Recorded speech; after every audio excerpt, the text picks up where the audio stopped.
Good morning. I, Ishana Mukherjee, on behalf of ICRIER, warmly welcome all our guests who have joined us here in Juniper Hall. This event will be telecasted live through ICRIER's YouTube channel. I extend a warm welcome to those who are joining us online.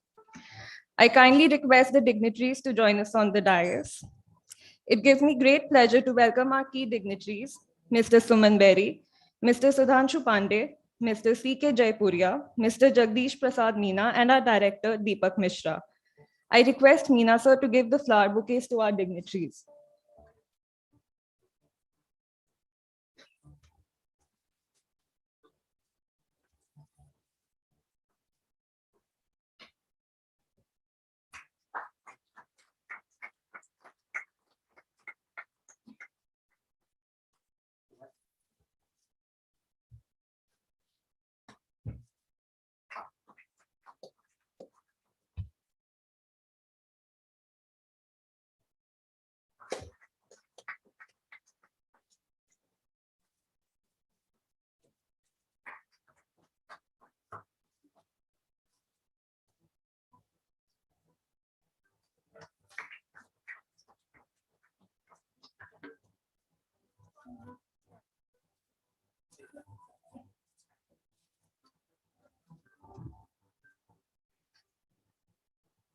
I now welcome our director, Deepak sir, to give the welcome address.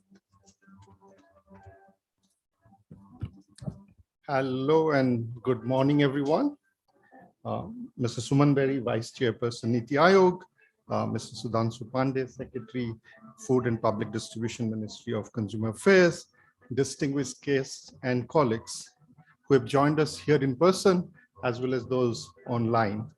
It is my pleasure to welcome you all to the release of our report, Contribution of Non-Alcoholic Beverages Sector in India's Economic Growth and Atmanirbhar Bharat, prepared by ICRIER in collaboration with the India Beverage Association. This is our second report with IBA, and we are grateful to Mr. Jaipuria and Mr. Meena and the entire team of IBA for their continued support. The rationale for undertaking this report is compelling and has been valid for a very long time. I remember in 2002, when I was economist at the World Bank, I worked on a report examining the trade opportunity for India's horticulture sector. Our motivation for that report remains very much similar to what we're going to discuss today. Namely, India is a very large producer, in fact, one of the largest producers of products which are used as inputs to the beverage sector. Whereas when it comes to exports, we are a pretty small player and we are very defensive when it comes to imports. Why is that the case? Multiple reasons: high cost of doing business, tax and regulatory policies, inefficient logistics, huge wastage in the supply chain, and so on and so forth. The farmers and investors are hoping that the interventions such as the PLI scheme, the food parks and other incentives will enhance the domestic manufacturing capacity and export. The study we are going to release today provides interesting facts about the sector, identifies the bottlenecks that are holding back the sector from realizing its full potential, and suggests policy recommendations to make India a global hub for beverage processing. We are grateful to Ms. Anita Pravin, Secretary, Ministry of Food Processing Industries, for writing the foreword for this report. I'd like to welcome the eminent panelist and moderator who will discuss the topic, Making India a Beverage Processing Hub. So with that, let me pass on the mic to Mr. Jaipuria for chairing this session. Thank you for your kind attention.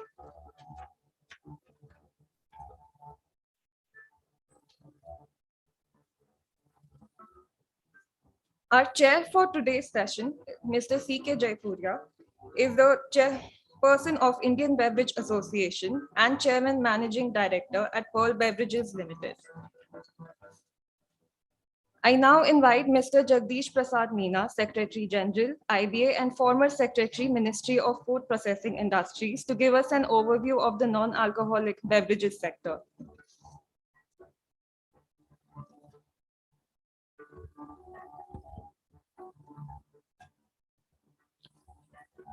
Good morning, everyone. At the outset, I would like to extend my hearty welcome to all the dignitaries on the dais, the distinguished panelists, and ladies and gentlemen. The event, as you know, has been organized to launch the report on contribution of non-alcoholic beverage sector to Indian economic growth and Atmanirbhar Bharat. I would like to congratulate Dr. Arpita Mukherjee, Ishana Mukherjee, and Vishnu Menon from Indian Council for Research on International Economic Relations for preparing this wonderful report. Indian industry are heading towards an era of Amrit Kal with a motto of Atmanirbhar Bharat to be achieved by the year 2047, when India will be celebrating its 100th Independence Day. Food processing is one of the sectors which has immense untapped opportunities for growth. The sector is growing tremendously and has great potential to become a leading hub globally. Indian non-alcoholic beverage market in the country alone accounted for rupees 336.50 billion of its valuation in the year 2020. Demand for non-alcoholic beverage is likely to increase with growing popularity among consumers. Innovations in the market have been given rise to the number of sugar-free healthy drinks and environment-friendly packaging, which is likely to attract more consumers. Further, continuous diversification in product categories as well as introduction of new product sizes are making these beverages affordable, which will contribute in increasing the consumption and expansion of the market. The market growth will provide opportunity for greater value addition to Indian economy and employment generation. Moreover, the processing of fruits and vegetables and carbonated fruit juices will ensure lower wastage.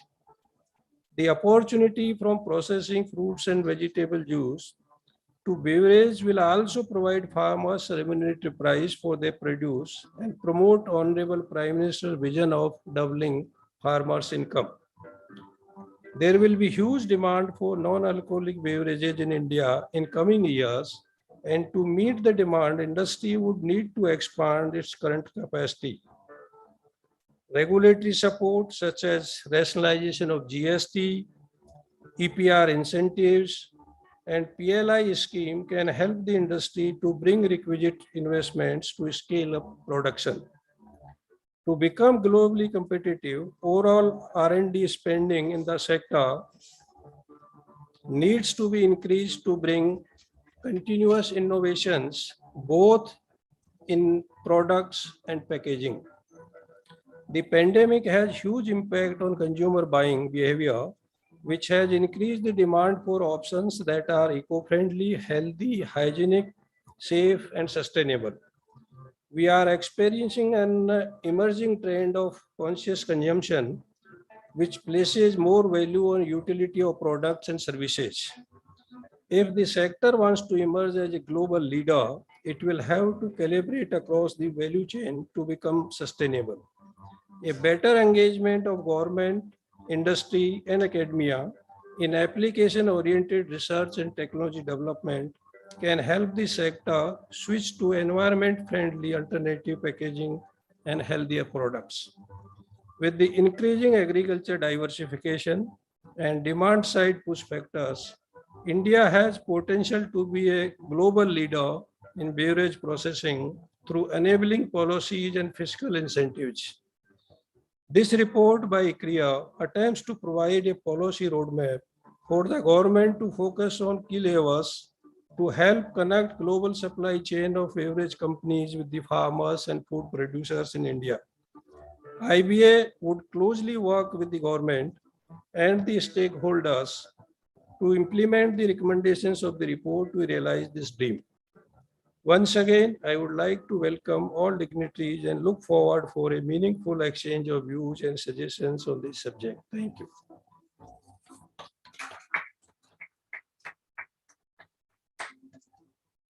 Thank you, sir. May I request the dignitaries to release the report?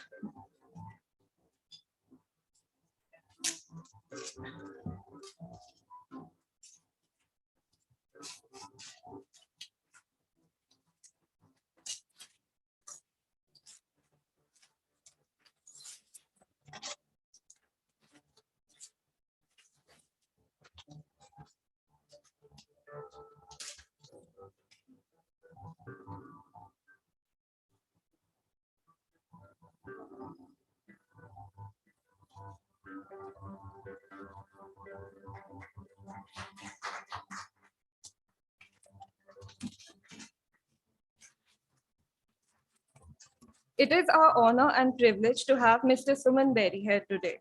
Mr. Bery is the former Director General of NCAER. He is also the former Indian Country Director of International Growth Center and current non-resident fellow at Brussels-based think tank devoted to policy research and economic issues. Before joining NCAER in 2001, he worked as the lead economist for Latin America at the World Bank in Washington, D.C. Mr. Bery has also previously worked with various multilateral organizations. I now invite him for his few words.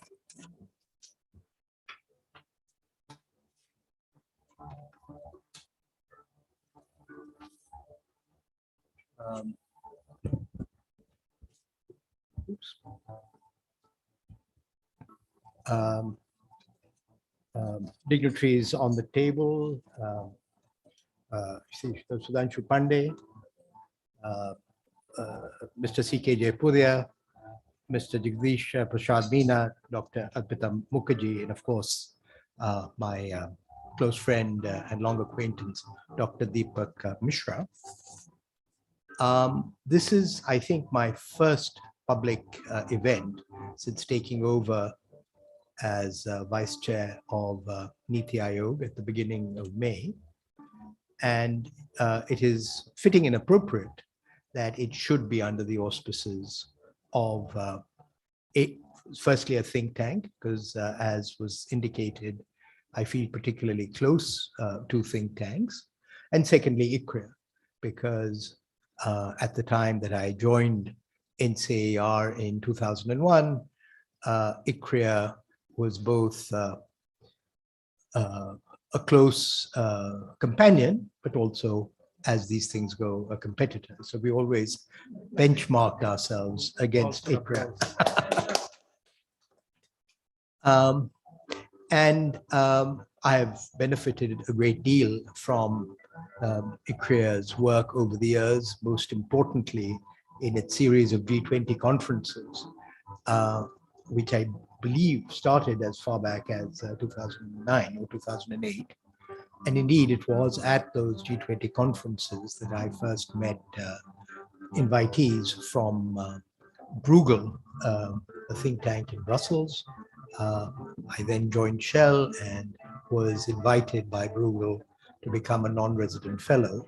And I maintain an affiliation, although that's not active at the moment, now that I'm in the service of the government.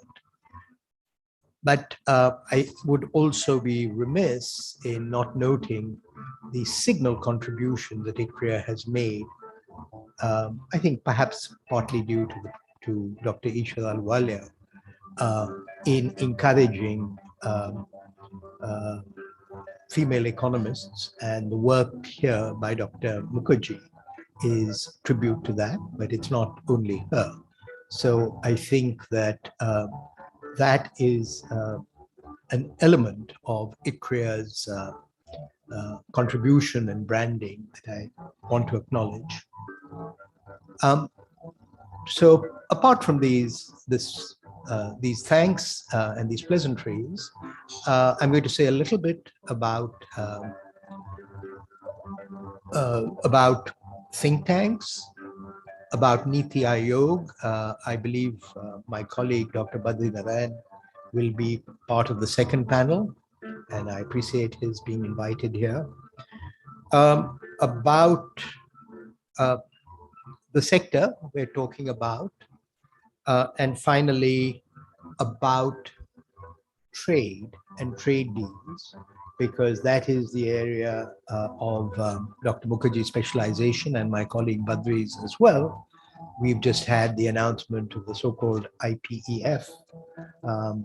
And so thinking about what is happening in the world outside, which is ICRIER's specialty, and what it might mean for, an important but perhaps lagging sector like beverages is where I would want to end. So while this is my first public event, my first large internal meeting at NITI Aayog was indeed with a group of think tanks. I was continuing a practice that my predecessor, Dr. Rajiv Kumar, had begun, and I was very pleased to do so.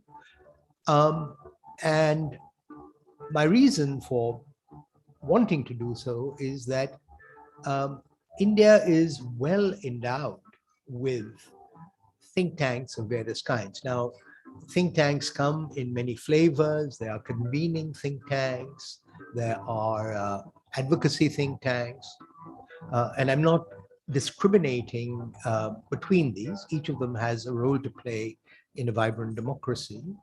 But ICRIER, NCAR, certain others, I believe, belong to what one could call policy research institutions. Okay, so they are interested in policy, but they're also interested in research. And I mentioned Bruegel already. One of the main things I learned from Bruegel is how important and how difficult it is to walk the line between analysis and advocacy.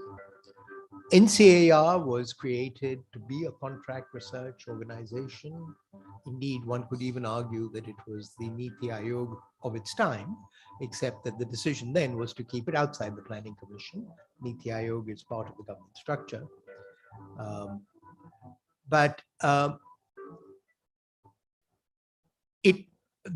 Its reason for adopting a contract research model was that this was the way in which it was thought that it would become aware of the issues that face the economy. And of course, something that I think ICRIER has also moved into, but which was a specialty of NCR at that time, was actually primary data gathering. Why am I saying all this? I'm saying all this because the change agent between now and 2047 is as likely to be the private sector, more likely to be the private sector than government. And yet to surface the issues that the private sector faces does take research and analysis of integrity. And I will read this and have my colleagues read this, because I have no doubt that that integrity will be reflected here. I know that when we at NCAR were working with the Self-Employed Women's Association, SEWA, Renana Jhabvala, who was still associated with SEWA, said, you guys do the research, we'll do the advocacy. And so maintaining this delicate balance between research that stands on its own grounds, on its own, or let me put it more sharply, research that the signatories of the report stand or fall by for their professional development. And then, as it were, leaving it to others like the IBA to undertake the advocacy. I think that's an important model. And to return to NITI, I believe that NITI can learn from the think tank or the policy research environment in India. Let me now, only having read the executive summary, and I'm sure there's a lot more in the report, let me just surface a couple of thoughts that occurred to me. I mean, the issues that arise in the analysis are issues of informality and issues of taxation, issues of how to think about the sector, whether it's a luxury sector or whether it's a downstream sector that is an important user of otherwise wasted horticultural products. And we know what difficulty government has had in reforming the cereal sector, but I mean, all the analyses that I'm aware of are clear, and the experience of China shows this, that value added is going to be in horticulture. So, you know, there is a clear public policy goal and role for the sector. I don't deny that. But is that reflected then in the GST structure? Is there coherence in the way in which government looks at this sector? I think these are the sorts of issues that that I'm hoping that the report will illuminate. And yet, the issue still arises why less than a quarter mile from here in Khan Market, people are peddling soft drinks made in Thailand at a premium price, and why they attract that premium while the homegrown product doesn't. It's a question, it's a mystery, but I assume that it has something to do with branding, distribution, and I don't know whether those are the issues also taken up here. So yes, by all means, ask what government can do for you, but also ask, whether there's not more that you could be doing to expand the market. And to come back to the issue of whether this is a luxury good or not, I'm sure some of it has its origins in the judgments that were made by Madam Gandhi when she threw Coke out. So some of that that probably still lingers. There's also the issue of the untaxed formal sector. And again, I'll be reading the report with interest to know why it survives, why it thrives, why the economies of scale that the formal sector provides are not competitive with the informal sector. And finally, because we do have Dr. Mukherjee here, who is a trade economist, the question of India being an export hub. I've already talked about there being trade in the other direction. Thai cans coming here, possibly facilitated by the trade deal we have, at least with Thailand. So now the question is there something in the trade architecture that we should be looking for to permit trade in the other direction? Is it a question of competitiveness, logistics, NTBs, all of these issues? I've probably spoken for longer than I should have, but I just wanted to indicate my pleasure at being invited here, to indicate that work of this kind done at scholarly levels is very important. It will be certainly reviewed with interest at NITI Aayog. And finally, a word of apology, because of an over-eager personal staff, I may not be able to stay through the rest of the presentation. Please don't feel you have to see me out, etc. I'll stay for as long as I can, and then I'll quietly slip away. Thank you very much.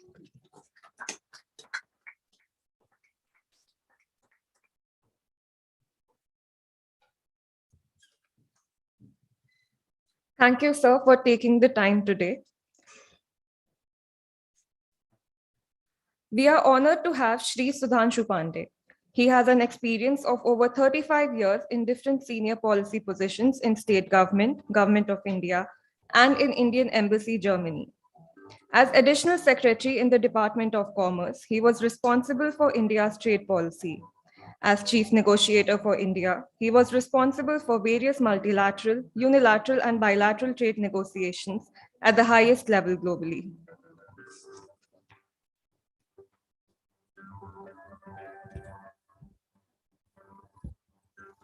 Very good morning to everyone First of all the esteemed members on the dais, industry representatives, representatives from research organizations and other stakeholders of the dais. I must thank both the Indian Beverage Association as well as ICRIER for having extended this invitation. I have been associated with the industry for a very long time in various assignments, and therefore it is always nice to come back to the industry forum to share some of the thoughts and maybe talk about some of the way forward after the release of this report. Some of the points have already been very aptly covered here.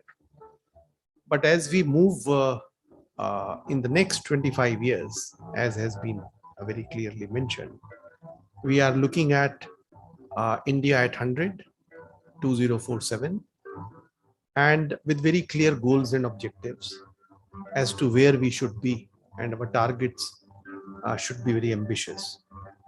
And this is one sector which can play a very important role in driving a rural economy, the village economy, and of course, the overall economic growth. I am also a convener of one of the important groups relating to agriculture and rural India at 2047, where we are actually discussing and debating these issues. We have always been reading these reports, means ever since I joined my service, I have always read this report that India's waste is about 25 to 30%. Earlier it used to be 35-40%. It has come down slightly to 25-30%, but we are still there. We are discussing these things. And this is still a lot of, we are largest producers in fruits and vegetables, yet when it comes to our share, either in the global trade or even within the Indian industry, it's minuscule, it's not significant. Formality, informality of the sector has also been discussed as to what should be done, because still the formal part of the sector is very, very small, and for a variety of reasons. After release of this report, let us think what we should be doing right to deliver, perhaps which we could not deliver in last maybe 75 years. 75 years, though, is a very long time. And we should have actually, as with the rest of the industrial sector, barring a couple of sectors where we have done exceedingly well, in all other sectors where we have tremendous potential, but we have somehow not been successful in realizing that potential. So my suggestion to IBA would be, there perhaps could have been no better person than Mr. Suman Bery to be here as part of the VC NITI Aayog, because he would be in a position to coordinate with all diverse opinions within the government, outside the government, and try to converge them for the growth of this sector.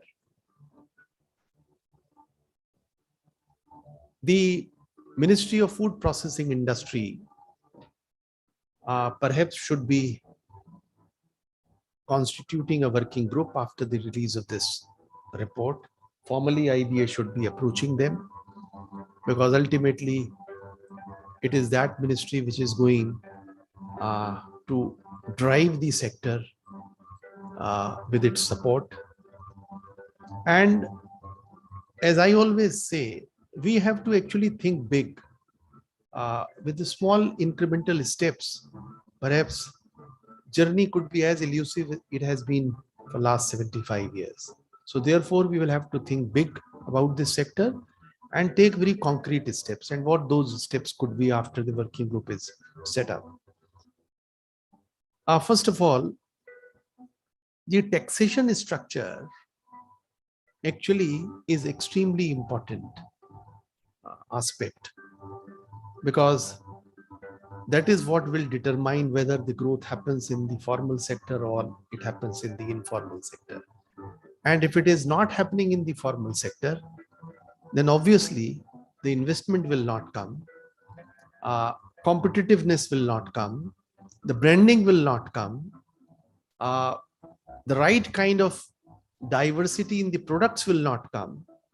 Because if you, as Mr. Bery mentioned, why do you go to Khan Market or any other place? Because even within the beverages, you have whole range of products, and that range of product is still not available from the Indian industry. And how does that product very easily and comfortably reaches from far off places is still able to compete and sell in the domestic market, whereas the internal domestic logistic chain and supply issues continue to pose major challenges. So as part of this convener, as I mentioned, on the agriculture and rural India, we were trying to map what are the natural centers of vegetable and fruit production in India. And if those, and I can give you umpteen examples, all these clusters exist, but to support that cluster, all initiatives are random, haphazard, whether it is infrastructure or cold chain issue or the industrial infrastructure or electricity supply issue. So for these clusters where the fruit production is happening, no organized effort exists from various stakeholders, as a result of which convergence is not there. I give you a related example with this. Now, Arunachal, I don't know if some of you know, Arunachal is producing kiwis better than any kiwi that I have eaten, including from the New Zealand and from China. And kiwi came from China originally, not from New Zealand, but New Zealand did the branding better, and it somehow came to be recognized as a product from New Zealand. And try it out. The Arunachal kiwis are far better, far superior, but still they do not have the market. The chief minister there is making a big effort in terms of packaging, but the industry support is perhaps still not there. And there are, why I took the example of Arunachal, because there's one area which we do not know much about in the mainland, northeastern states, just are states, but their potential is not known. Likewise, some of the unique products from Mizoram, some of the unique products from Manipur, and many products like mango. I'm citing another example. So the mango, the non-alcoholic part and both the alcoholic part, I will just dwell very briefly on this. One of the Indian entrepreneur, and I'm sure now you know, in Europe now he dominates manufacturing and supplying mango lassi, packed mango lassi across Europe. In all major chains you will get. And what he simply does, that he buys mangoes which a kind of rejects because they can't be sold off the shelf as mangoes, converts them into puree, transports them, and he has set up industry there and mixes it with yogurt. And mango lassi is very popular in Europe. Some of you might know. And he has raised a big business there. So when people from outside India can visualize these opportunities and produce. Why we are not able to do so? Taxation structure is one area that has to be addressed. Branding, as Mr. Bery mentioned, is another very important area. Today, I am part of the government, but I feel in our taxation structure, branded products are again adversely discriminated. It's a higher taxation, whereas branding requires investment. Branding brings in quality assurance. Branding expands market. So if all this is required to be done, then brands have to be promoted. And if you don't create brands, you have seen in whole lot of other areas. Today, brands dominate Indian market, and small little manufacturers cannot sustain, because even if it is priced much higher, but branded products, they somehow attract everybody. And therefore, branding is also one of the issue which has to be encouraged in order to promote investment in the industry. Quality standards. FSSAI has done a very good job over years. When all the 7 existing acts, they were amalgamated and one authority was created.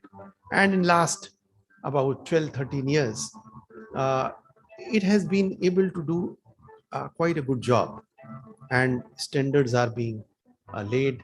Enforcement machinery is also working efficiently. But still, are we creating standards for all kinds of consumers? And is the labeling requirement meeting the consumer awareness standards as well? Because today, many people don't drink non-alcoholic, maybe because of sugar. Many people have this notion that it might have preservatives, and therefore they avoid drinking. All these issues industry will have to address so that certain level of awareness is there, and we are able to promote this sector, help the farmers, help the industry, and help everybody. Another area, a very interesting area that comes to my mind, because I'm also on that committee for revising the second schedule of the National Food Security Act. Now we have Anganwadi centers and the PM Poshan, the midday meal program. Together you have almost 210 million children and student population. 21 crore are being fed with a variety of products. Can we create niche products based on fruit juices, small packs, which are suitable to this, and it can be supplied easily as part of either the midday meal program or at the Anganwadi centers? So the market does exist. What we have to do, perhaps, better R&D, better engagement, continuous improvement in the product categories, and of course, continuously addressing new issues. There will be many new issues that will come up, and they have to be addressed. They have to be addressed through continuous engagement with various government. These, I can very confidently say, is currently a very live to all issues that the industry poses. But integrity is extremely important. So from the research end, whatever should come, it should enjoy a very high level of integrity, so that when a policy decision making happens, it could be on a very fair and just grounds. And government should see that this decision ultimately is a win-win for all stakeholders. Government, by losing some tax revenue, is not a loser, it's a winner, because it is creating a lot of downstream jobs. Even the GST collection will go up. If the consumption goes up, then the GST goes up. So it is not taxation only at one level that matters. So I was going through the summary. Somehow this issue has not been addressed, because in the trade policy, negotiating with various countries, we always used to argue with our own revenue department that the customs duty at the border is not the only tax that government gives away. A government, if the whole chain is more competitive, then you generate more tax downstream, rather than looking for only at one point tax collection. Same thing is true about the non-alcoholic beverage industry. So I slightly digressed. I was talking about mango. I also discovered that another Indian did a very fantastic job. Use mango and produce mango liqueur. And I was astonished, and it is so popular there. I had never known that, but this is what we say, R&D. You invest in the product, you invest in the research, see the local demand, and you innovate. So for non-alcoholic beverages, sky is the limit. You can actually create number of fruit pulp. Non-alcoholic beverages are so popular abroad, but we have not actually done so. We should be doing actually that. So I'm very happy that today we all have come together, and I'm very hopeful after listening to Mr. Bery that the next 25 years history is going to be very different from the past 75 years, and this sector will get its due, and everybody, not only the government, also the industry will have to come forward and do a little better work in terms of its R&D investment, product diversification, awareness generation, branding. Everything will also have to come from the industry. So thank you very much. Wish IBA and ICRIER a success.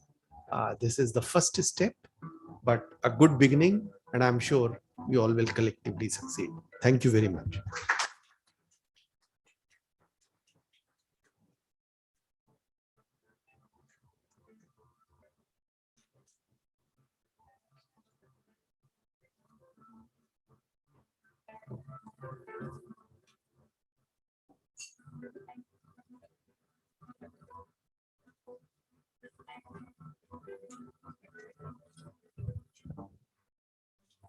Before I call upon the authors of the report to present its findings, I would like to now invite Chair of today's function, Mr. C.K. Jaipuria, to say a few words on the industry's perspective.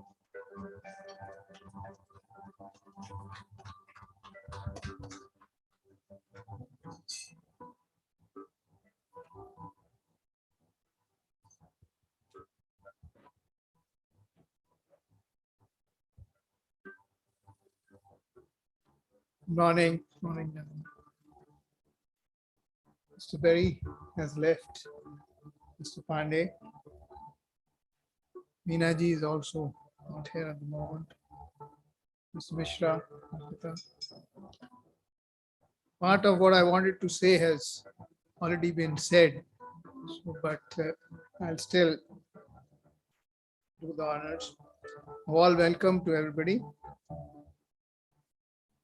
At the outset, congratulations to Mr. Mishra and Arpita, your team, for such a stellar booklet that you've taken out. and not to miss out Ishana and Vishnu.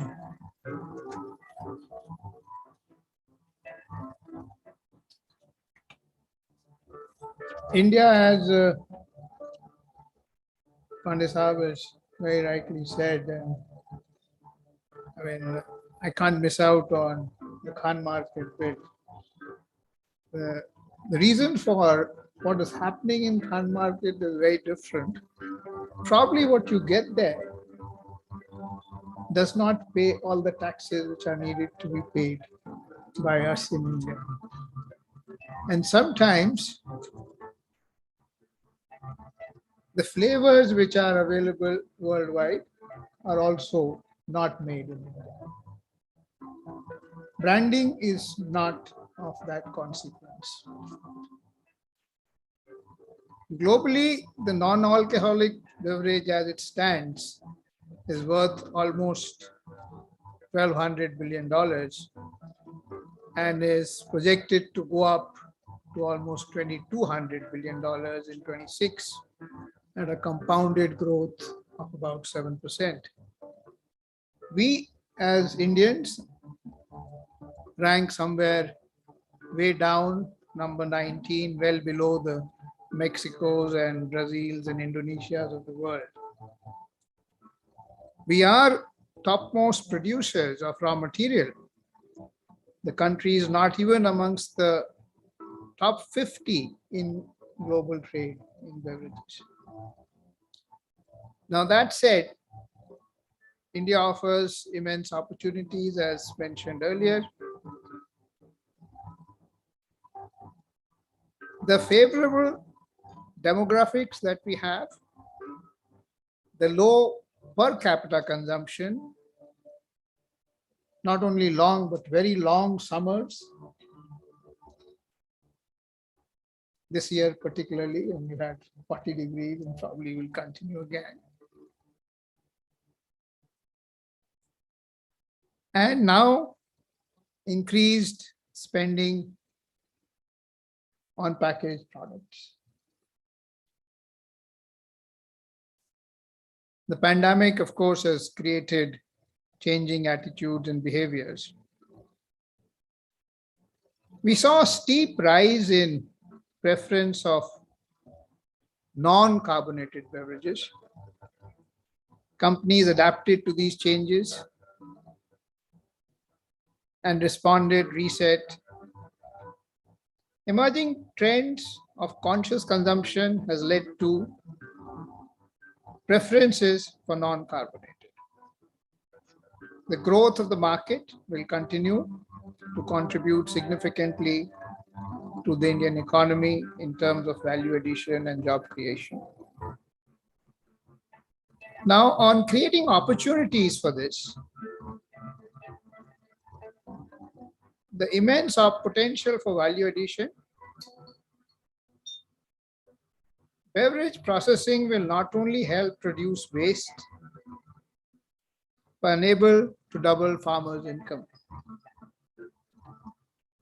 The supply chain partners of the non-alcoholic beverage companies range from farmers, contract manufacturers, packaging companies, logistics, wholesale distributors. Being an agrarian economy, the opportunity from processing fruits, vegetables to beverages and also add impetus to the agriculture. A must for achieving what we call Atmanirbhar Bharat. Just a few points as to say what needs to be done for the future growth. The most important or the top 4 challenges as we see, which are brought out in this release today, is a huge distinction or unfair competition from the unorganized sector with counterfeit products. There is, unfortunately, I'm sure Mr. Bery, Pandey and the ministry will help in removing the negative perception that we have, unfortunately, regarding the industry. huge GST, and sometimes we tend to call it sin tax as well, and issues related to infrastructure.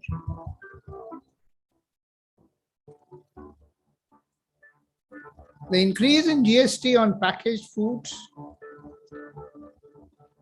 they impact the farmers' earnings as well. It deters companies from expanding, increasing their investments, not allowing India to become a global beverage production hub. Regulatory support from the government will be highly appreciated. Rationalization of GST, EPR incentives, PLI schemes, all these will help offer level playing field in created for the organized sector. At the same time, will bring investment to scale up production. In the end, I'd like to mention that the potential of non-alcoholic beverages in India is huge. And multiple reports have indicated CAGR growth of almost 19% to reach 1,100 billion rupees by 27. The changing food habits, consumption patterns, low production costs, and food preferences, along with government efforts, have significantly contributed to the boom. There is need for more partnership between companies, associations, government to address this negative perception and promote India as a world beverage manufacturing hub and develop an India brand in this segment. Thank you. Thank you so much.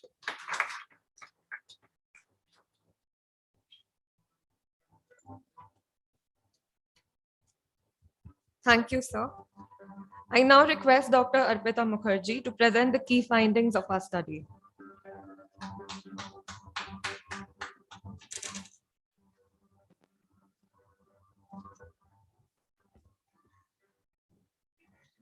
Good morning, everybody, and thank you very much for the support. I would first like to thank IBA, Mr. Meena, and all the IBA members for giving their very candid opinion, allowing us to access their farmers and supply chain agents to collect the data on this sector. As we also heard for a long time, one of the objective of this study is to actually talk about independent data collection to understand the sector, because there is a limited knowledge on the sector. So we are looking at the sector, looking at the best practices or the problems where the gaps are. And one of the things that Mr. Meena told me very correctly was that don't give everything for the government, also give us something which we should do. Where are we lagging behind? And that brings us to the study. See, basically, what we tried to do is we tried to map a company across its supply chain agents to the farmers, and then we mapped the farmers which are not a part of the company. So we are trying to understand what happens if a farmer sources from the company. And so we have a 500 odd farmers, and we divided them into two equal groups, and we are seeing how big is the supply chain dependency. So if you say do something at one end of the company, how much that can lead to a backward and forward linkages. So that was what we were trying to calculate.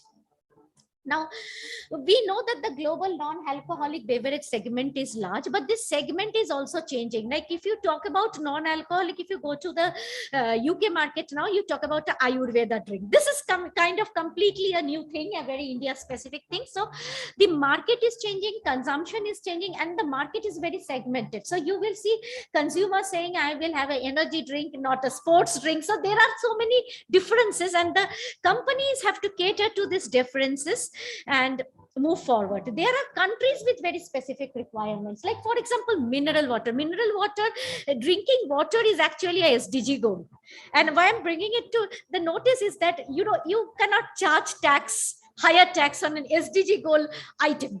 So drinking water in a country like India or many Asian countries is a requirement which is facing an issue in many of these countries, where you cannot just take a water out of the tap water and drink like in many European countries or the US. Now, there is also a lot of health awareness issues, and over the COVID, this health awareness issue has become a changing trend in the consumption. And another changing trend in the consumption is the growth of e-commerce sector. So consumers want to read the product, compare the product. In e-commerce, you have much more ways of shopping than, going to a store. Now, when you look at the data, it was very shocking for us. First of all, the data is not available in public domain. The data cost is enormously high. So when you're going to consumer data, you're going to Kantar and others, or you're going to Euromonitor. So, so first of all, the data access to a research organization in itself is a problem. But when you go and have that data access, you will see there is no single data source. Somebody gives consumption data, somebody gives sales data. But whatever data you take, you find that India is not doing well among the producing nation, nor doing well among the exporting nation. And this is where, if you are trying to talk about Amrit Kal, where everybody else is not sitting tight, they are also growing, then you need to think, how much I should grow, because that is your relative position that will happen globally at that point in time. So one, not only you need data, you need to collect your consumer data, you need to collect your producer data, you need to collect your investment data. And every place that you go for data, this industry has a problem. Second problem is on understanding the industry. See, basically WTO has a WHO, World Health Organization, with whom incidentally we did the previous study of this, which is on ultra processed food. And while doing the study, we realized that they have few notions, which is a internationally driven notions, which says that sugar sweetened beverages have to be taxed. Notion number one. Caffeine have to be taxed. Notion number two. But where is sugar sweetening? What is caffeine? Within those categories, they don't come back and really advise the government. So they give the advise the government on broader concepts. And we have actually tried to work with them on public health concept. Like, sugar is not a sin good. First, try to understand. Having sugar is bad? No. Having sugar in a large quantity is bad. Moderate sugar is not bad. Having sugar in a large quantity may be a problem of the US when you drink a lot of Coke, but that problem may not be in India because you cannot afford a lot of Coke. So there is an affordability issue which is completely ignored when you make a policy recommendations to the government.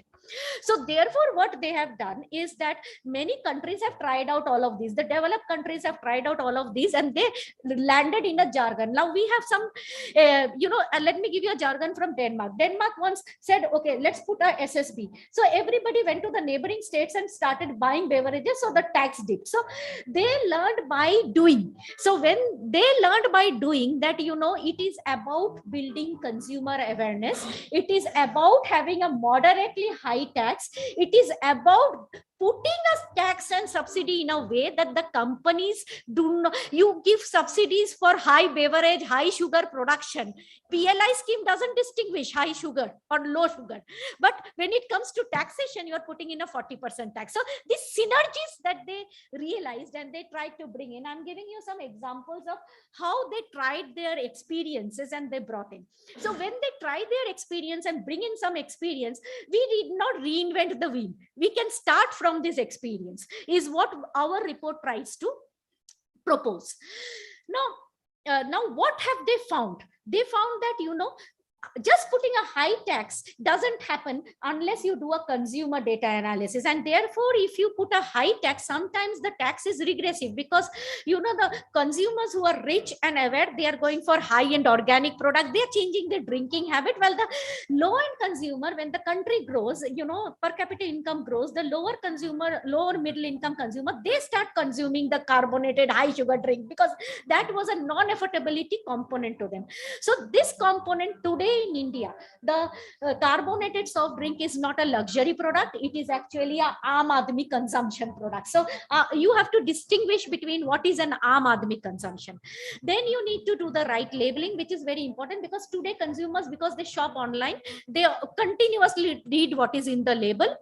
And consumer awareness is very important. The way we actually reduced crackers in Diwali was to actually build the awareness in schools, and many ways to build this awareness can be even in schools, on the right drinking, on right eating habits. Then working with the industry, identifying the counterfeit products, the gray market. So these are some of the things that globally they have done it. They have done it because they have tried, lost the revenue, went back to the new mode. Like the Denmark story was, the companies were relocating out of Denmark. Previously, when we used to have these high taxes across states, beverage companies used to relocate between states. So we had the same problems, and these problems were being addressed by looking at the data and research. Now, if you look at the Indian market, what you will see is that the Indian market, 80% is today non-corporate. So you don't have a data, you don't have the tax, you don't have a research. So you have your Banta just outside the India Habitat Center, where many people go and have it. Now the sector has a reasonably high double-digit growth rate till 2019, but then the growth rate is not happening the way it would like to happen. And if you look at the growth rate of around 7.8% of the GDP, the sector is going around 8.9% or so. So the growth is not really very high. And then if you look at the past data on the growth, you will see that the Indian CSD was the highest consumption, like a carbonated soft drink, but that is not the highest growth market. The highest growth market are for nutritious product, healthier drink. Even within carbonated soft drinks, the highest growth market are 0-calorie drinks. So the new consumers are deciding the growth. Mineral water, sports drink, energy drink. So new drinks are coming up. And in India, tea coffee based drink is getting a big market share. You will see so many startups like Chairs and others have come up. Now, when you look at the data on trade, you will see we are nowhere there. Look at China, look at Thailand, and where we are, and look at Thailand vis-a-vis China. So, if you have a strategy to grow export processing, and now if you put in the Vietnam data, you will see that it is much bigger and faster, because it is doing a lot of innovation on their domestic fruits production, as Mr. Pandey has talked us. The interesting part of this sector is that the sector involves everybody in the supply chain, from the retailer to the farmer to the electricity. And if you do an input output model on the data, the sector, although the sector is automating, it is a very, very labor intensive sector. And if you put a 1 crore investment in the sector, you can create in an automated system 8.9 additional jobs. So it has a serious implications on the job market front, which we really need to think about. I have already talked about a growth forecasting, and the growth forecasting is nothing as we see it today. If nothing changes, the growth forecasting doesn't look really quite interesting, because it is not even a double-digit growth. And the growth has been because, with all the other things being in India's favor, the growth has been because while the larger section has been pulled down by the high tax, like the carbonated soft drinks, the other sections which has a growth potential is not able to grow. Like mineral water has the highest counterfeit market in India. It is because you will get them in packets, etc. It is because of the taxation issue. So the taxation has to look into the consumption of the general people. And if you look at the data that is coming out in the public domain, what is happening is the tax burden is falling on the lower income groups. That means, which economists call it a regressive tax system. Therefore, the tax system has to be consumption aligned, because if you are putting a regressive tax, that doesn't look like a good indirect tax system from a tax policy perspective. Now, when you look at the survey, what you see is that there are certain general ideas, and there are certain global best practices, and whether you are actually bringing it down to India or not. India over time, especially in the last 5-6 years, have been a country which is very conscious about recycling, environmental friendly, targeted, and a green technology. And companies, they are implementing it in India because there is a focus of the government in India as well as the focus from the company headquarters to implement it. This is for the multinational. For the domestic companies, it was very amazing to see companies like Dabur, how much they are working on recycling and how much they are working on low sugar pledges. And whatever the pledges that they have done with the FSSAI, they always want to go and show that, we have met the target before time. So this is very unique, not only to the global multinational, but a lot of Indian companies who are now trying to export abroad. The supply chain agents, see, the supply chain agents are two parts. One is who are completely dependent on this company for their growth. The others are who are partially dependent. But this is a very big business. So if you go to the even at the retail end of the global multinationals, these are like big businesses, and there is a lot of supply chain agency dependence. So the growth is actually the growth of the company, supply chain agent, and the farmers. Now, when you look at the farmer, sir, the farmer survey, they said that one of the best thing being the part of the company is that I get my payment on time. So I do my contract, I get my payment on time, I get a higher price, I get a better quality product. So this is how they have rated it. And basically the income security is what they rate it the highest. Secondly, what they say that, that their knowledge they have improved, and what is happening is that their overall earning and profitabilities are higher. And what we did for the farmer is, probably if it is a mango farmer in the same district, we talk to the mango farmer within the supply chain of the company and outside the supply chain of the company. Now, regarding the level of satisfaction, we have a very detailed farmer survey, and I don't want to go to all of that. They are very satisfied. Farmers can be unsatisfied in many other areas, but fruits and vegetable farmers, they are very satisfied with the what is happening to them, because horticulture, commercialization of horticulture is also a very new concept within the farming community. So they are reaping the fruits very fast. Now, where they have a problem, they also have a problem, and what they need support from the government is one on financial assistance, because a company contract in many of the states are not used as a collateral for bank loan. So they need financial support. They think that there can be more in terms of collaboration, in terms of training and knowledge enhancement. This is again an area where many people are trying to do many things together, but this is a gap. Logistics and transportation, that brings me to the northeastern story. But they can do many things, but the logistic is like, somewhere the logistics is there, and somewhere the farmer is there, and the logistic cost is very high to procure from some of these remote areas. Private partnership has helped them in training, in getting the price, somewhat improving productivity and infrastructure. The infrastructure is happening, but what is happening today is that, profitability is not a crime. When you have profitability, you invest in back end. If you are not profitable, you cannot invest in back end. So that is where even farmer producers organization, one of them actually told me, Arpita, in India profitability is considered as a crime, but as a farmer producer organization, I also want to be profitable, because without profitability I cannot run my business.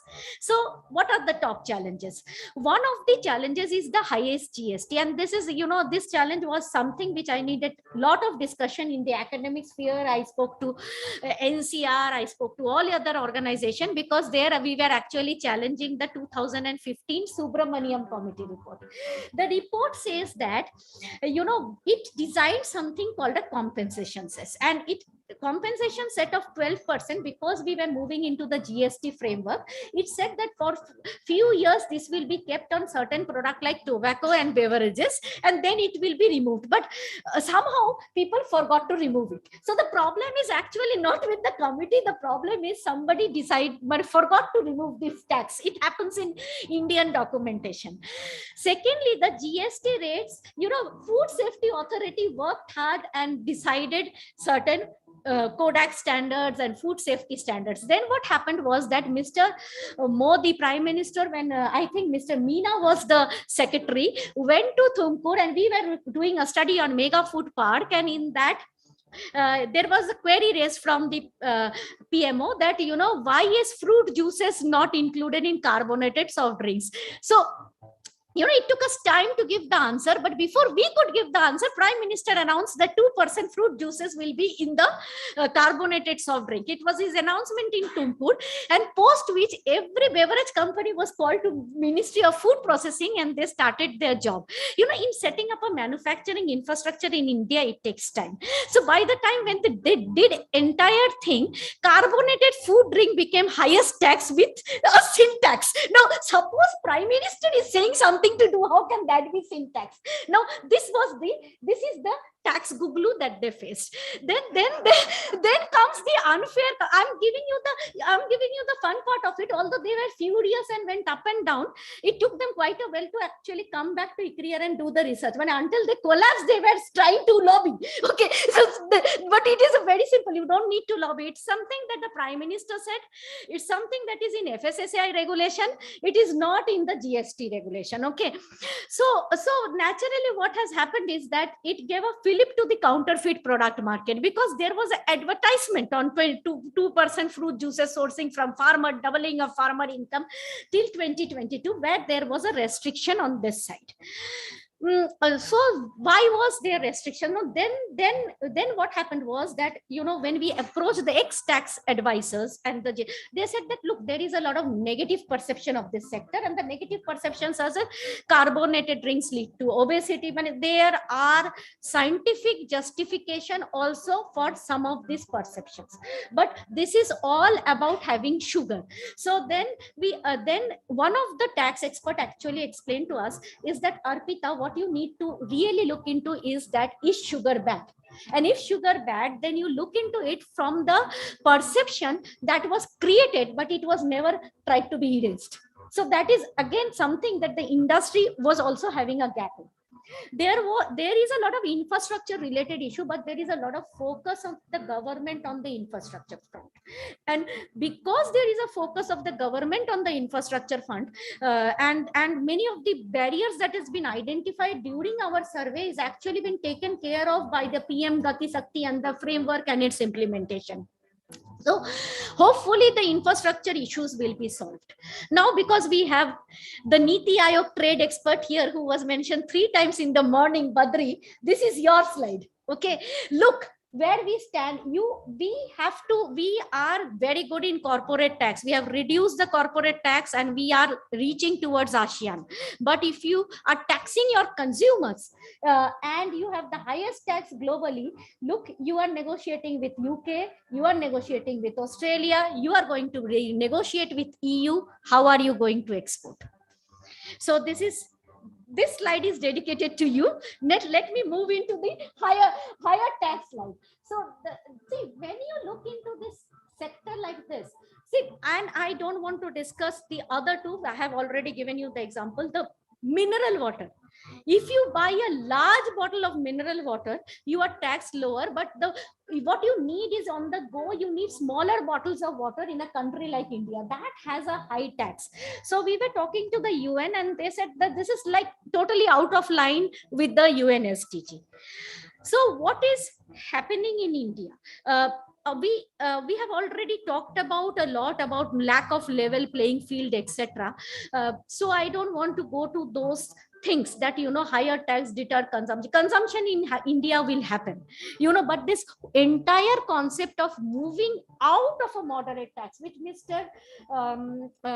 Pandey said, is very important, because when we did our calculation, a moderately high tax, so what we actually proposed in the report is remove the sin tax for higher sugar sweetening beverages keep it at 28%, keep it at the highest tax slab. That is not a problem. But highest tax, you keep it on the ground of nutrition, not on the ground of the essentiality of the consumption, which is the fruit juices or the mineral water, which should be in the lowest tax slab, because that is on the essentiality of the consumption, or as we move from food security to nutrition security on the grounds of the nutrition. And at the same time, there is a need for consumer awareness. And in this, a lot of role of this is actually of the industry also, because they have to participate in Eat Right campaign. They have to participate how they help to raise the awareness.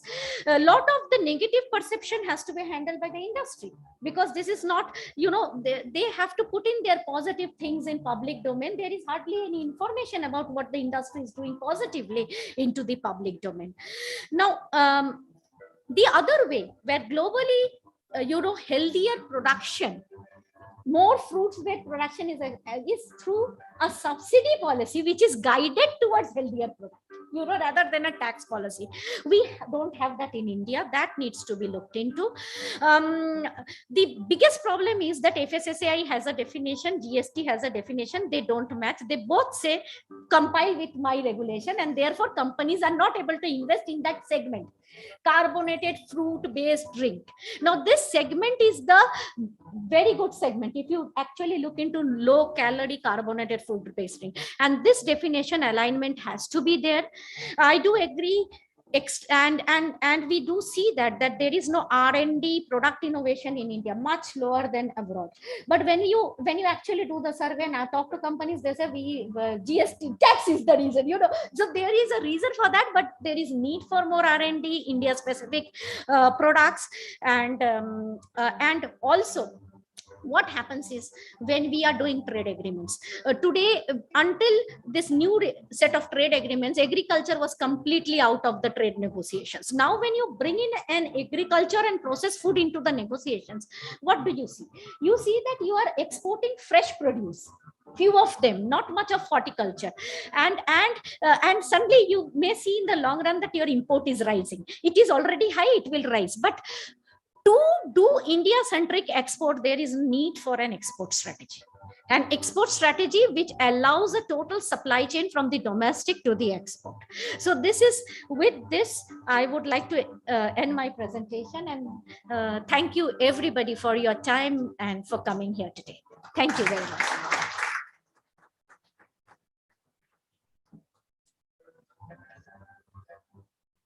Thank you, ma'am.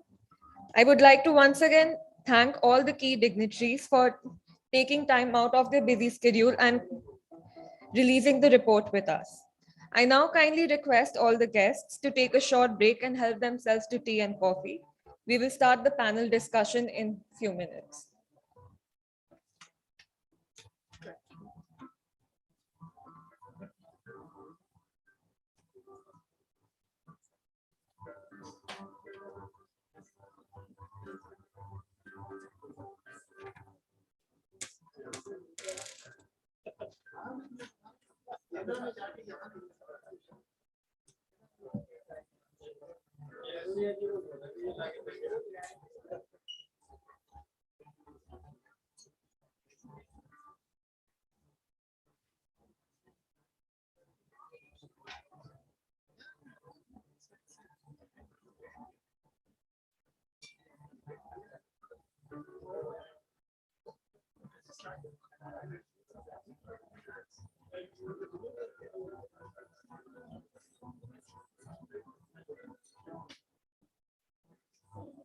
Yes.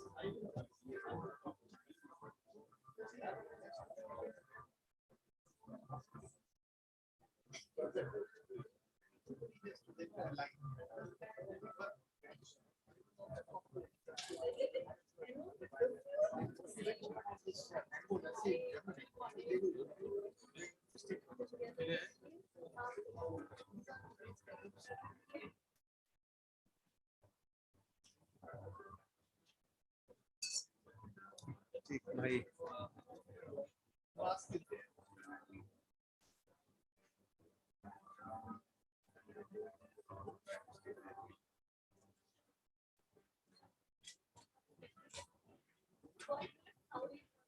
Thank you so much, everyone. Nice to have you.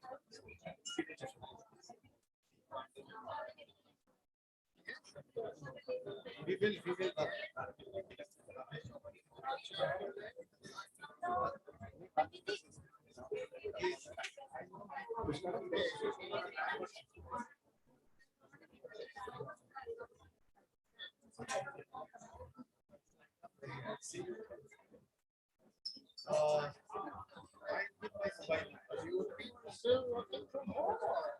Actually, it's kind of mixed. Like at times there will be our office is also.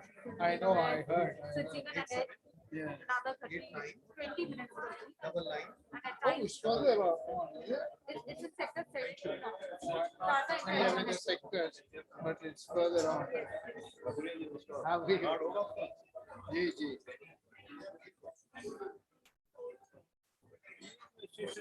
Beverages include name में तो बोल भी आ जाता है beverages में तो जी ये जो बेवरेजेस एसोसिएशन है दैट जी। Include alcohol also name No. आप होटल में जाओ तो you of beverage I know. But हम नॉन अल्कोहलिक हैं.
I request all the guests to kindly return to their seats. We will resume in 5 minutes.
I request all the panelists for today's session to come onto the dais.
I request all the guests to kindly return to their seats.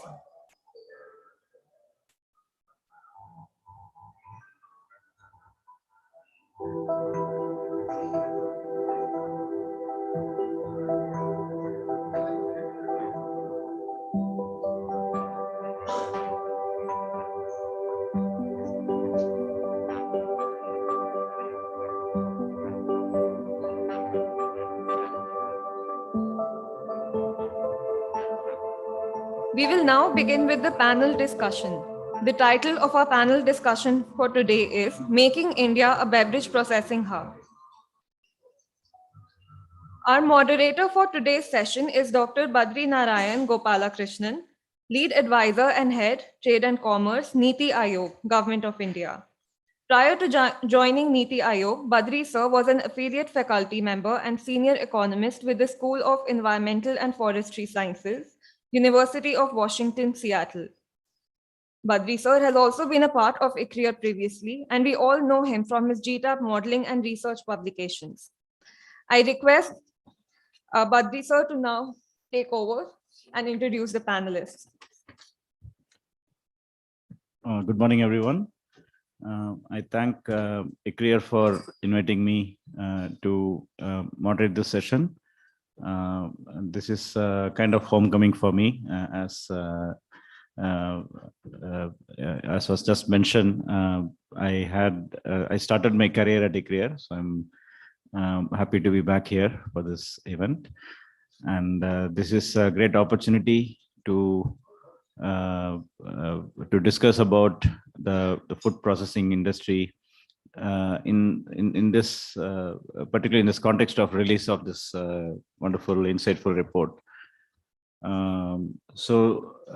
We are going to have a really insightful panel discussion, because I have really great panelists here. So I would like to take this opportunity to first introduce each of them.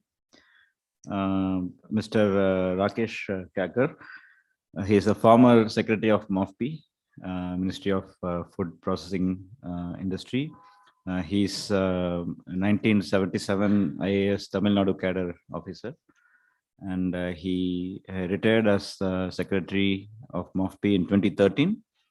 And he has also worked as the director of India Habitat Center from 2013 to 18. And he has held many other assignments, including being the chairman of Committee for Framing Uniform Standard Bidding Guidelines for RE sector very recently for the MNRE, and several others in the Coal Ministry, in the Power Ministry, and so on. So we welcome you, sir. Thank you for being here.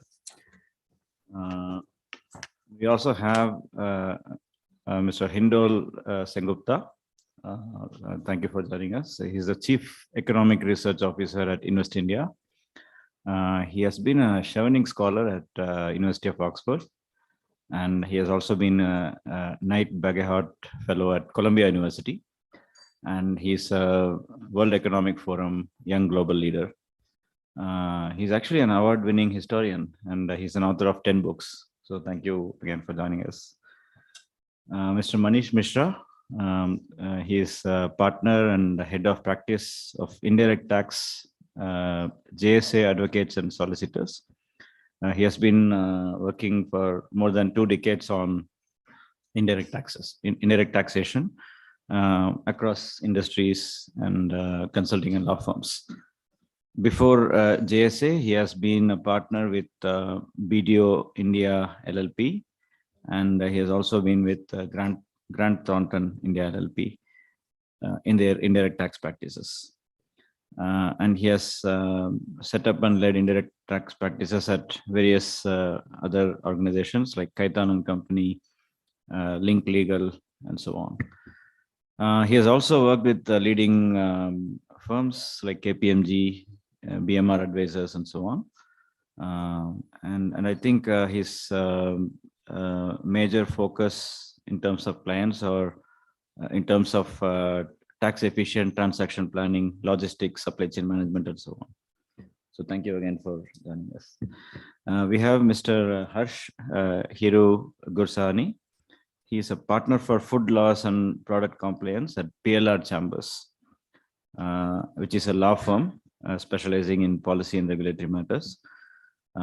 He's a food lawyer, and he has been advising and assisting the food and beverages industry for all their regulatory needs. And then it's a very complicated industry, and I can imagine, I mean, law in general needs a lot of deep expertise, and particularly in this industry, it's even more complicated. So, and he actually completed his law from ILS Law College, Pune, and masters from the WTI, Bern, Switzerland, World Trade Institute. So he's also representing us, Government of India, for various disputes at the WTO. So thank you again for joining us, Mr. Harsh. So we have this wonderful panel, which we have a tax expert, we have a policy expert, we have a legal expert, and investment expert. So I'll be mostly a questioner here. I'll be asking questions. So it's a good position to be in after joining the government, because mostly we are on the other side of the table. So good to take this role for some time. I'll basically ask a few questions to each of my panelists, and give them around 5 minutes to answer, and then we can finish the whole panel discussion in around 45 minutes, 1 hour, and then we can open it up for discussion, for Q&A here. My first question, maybe we can start from Mr. Rakesh Kakar.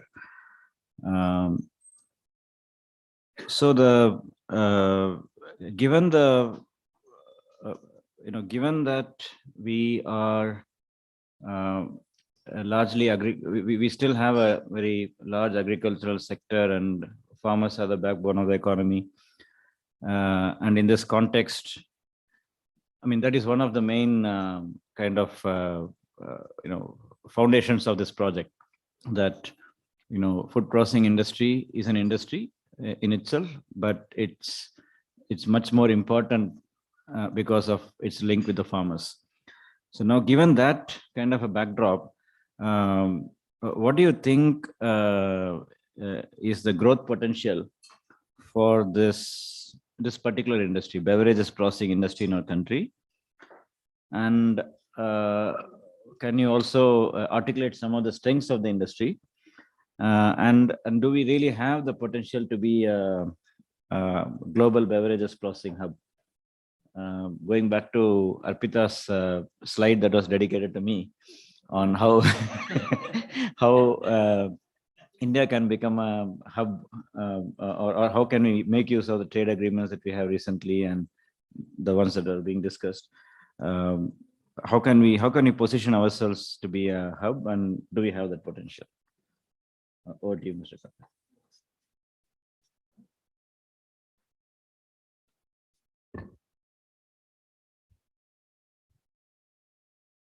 Thank you. First of all, let me compliment ICRIER and the IBA for having produced such a comprehensive report. And let me also thank Arpita for such an animated presentation in the morning, which brought out very sharply the problems that the sector is facing. So far as the growth potential is concerned, I think based on whatever analysis is there on the report which has been presented and is there briefly in the summary, and from whatever has been said for so long, certainly this sector has a great growth potential given our huge production base and the fact that horticulture is a big component of the agricultural sector in the country. But having said that, there's just one thing which I don't know if ICRIER or IBA or somebody can plug that number. When I was in the ministry, we had tried to get this number as to what is the percentage of the produce that is going for processing. I remember we had given this study to Institute of Economic Growth, and we had developed two methodologies to come to this number. And the two methodologies produced very sharply different numbers, one very low and one very high. We were hoping that the two would merge and we would get one robust number. But given the sharp divergence, we did not make the numbers public. We didn't accept the numbers. So that is a big gap in our understanding of the sector. What percentage of our fruits and vegetables are actually going for processing? If we can develop a good database and a method for estimating this number, then we can track much better how the sector is doing, we should expect a healthy sector to be able to process a larger and larger quantity or larger and larger percentage every year. So the strengths of our economy, or rather of the sector, are very similar to the rest of the economy. We have a young and growing population. We have a large domestic base, and that is very good for developing the foundation for a strong sector which can become a global hub.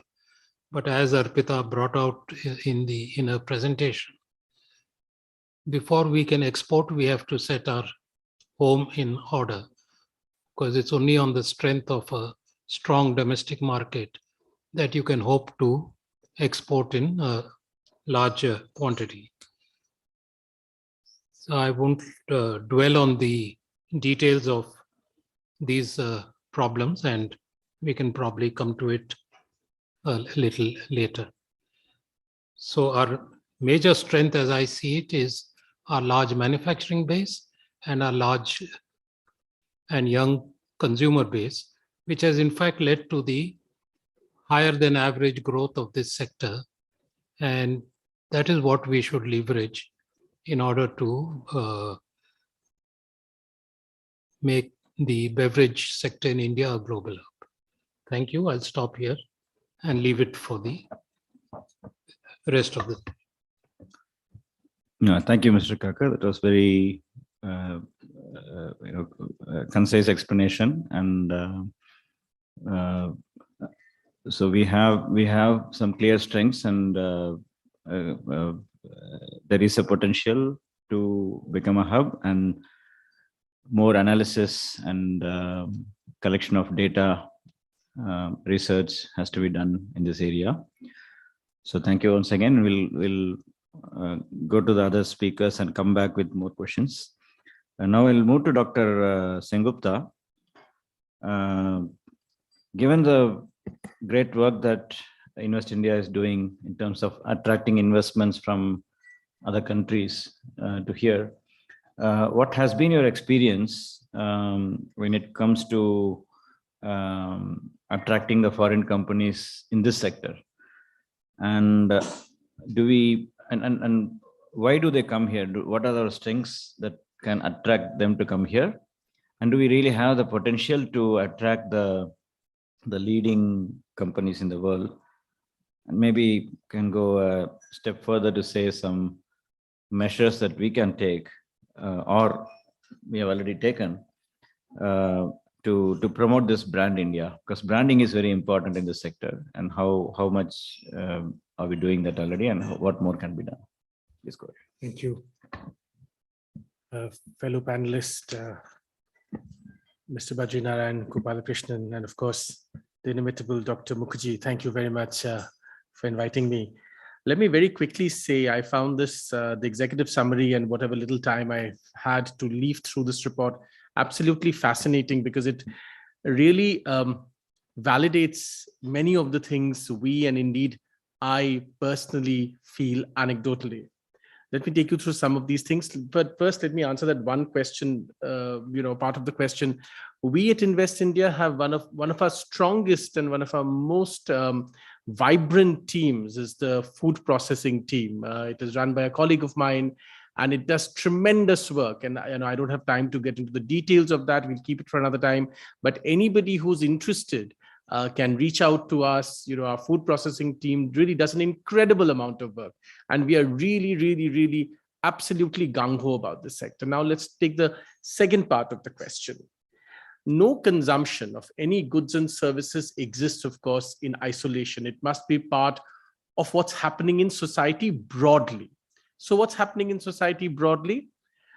We have seen, not just in India, but around the world, especially, and we knew this was coming when the pandemic came. We knew this was coming even before the pandemic, because all the trends told us that it was going towards this direction. Even before the pandemic, big carbonated drink companies were shifting their gaze, as it were, towards non-carbonated drinks, towards juices, right? And big ticket CEOs have spoken about this even before the pandemic. But when the pandemic hit, we in India consistently, and I've written about this in many, many columns in Fortune and other places, that this was a pivot towards a global thought process turning towards health and wellness. Health, wellness, and mindfulness. These were three things that we are seeing. We saw through the pandemic time, and now that we are slowly coming out of it, at least in our part of the world, we are seeing a massive jump in this interest. Now, when you have this massive jump, the question is, what kind of consumption patterns do this mindset shift trigger?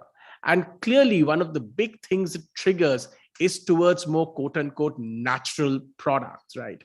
And juices are right up there. Anything extracted in, as far as possible, a natural state from agri products is right on top of that list.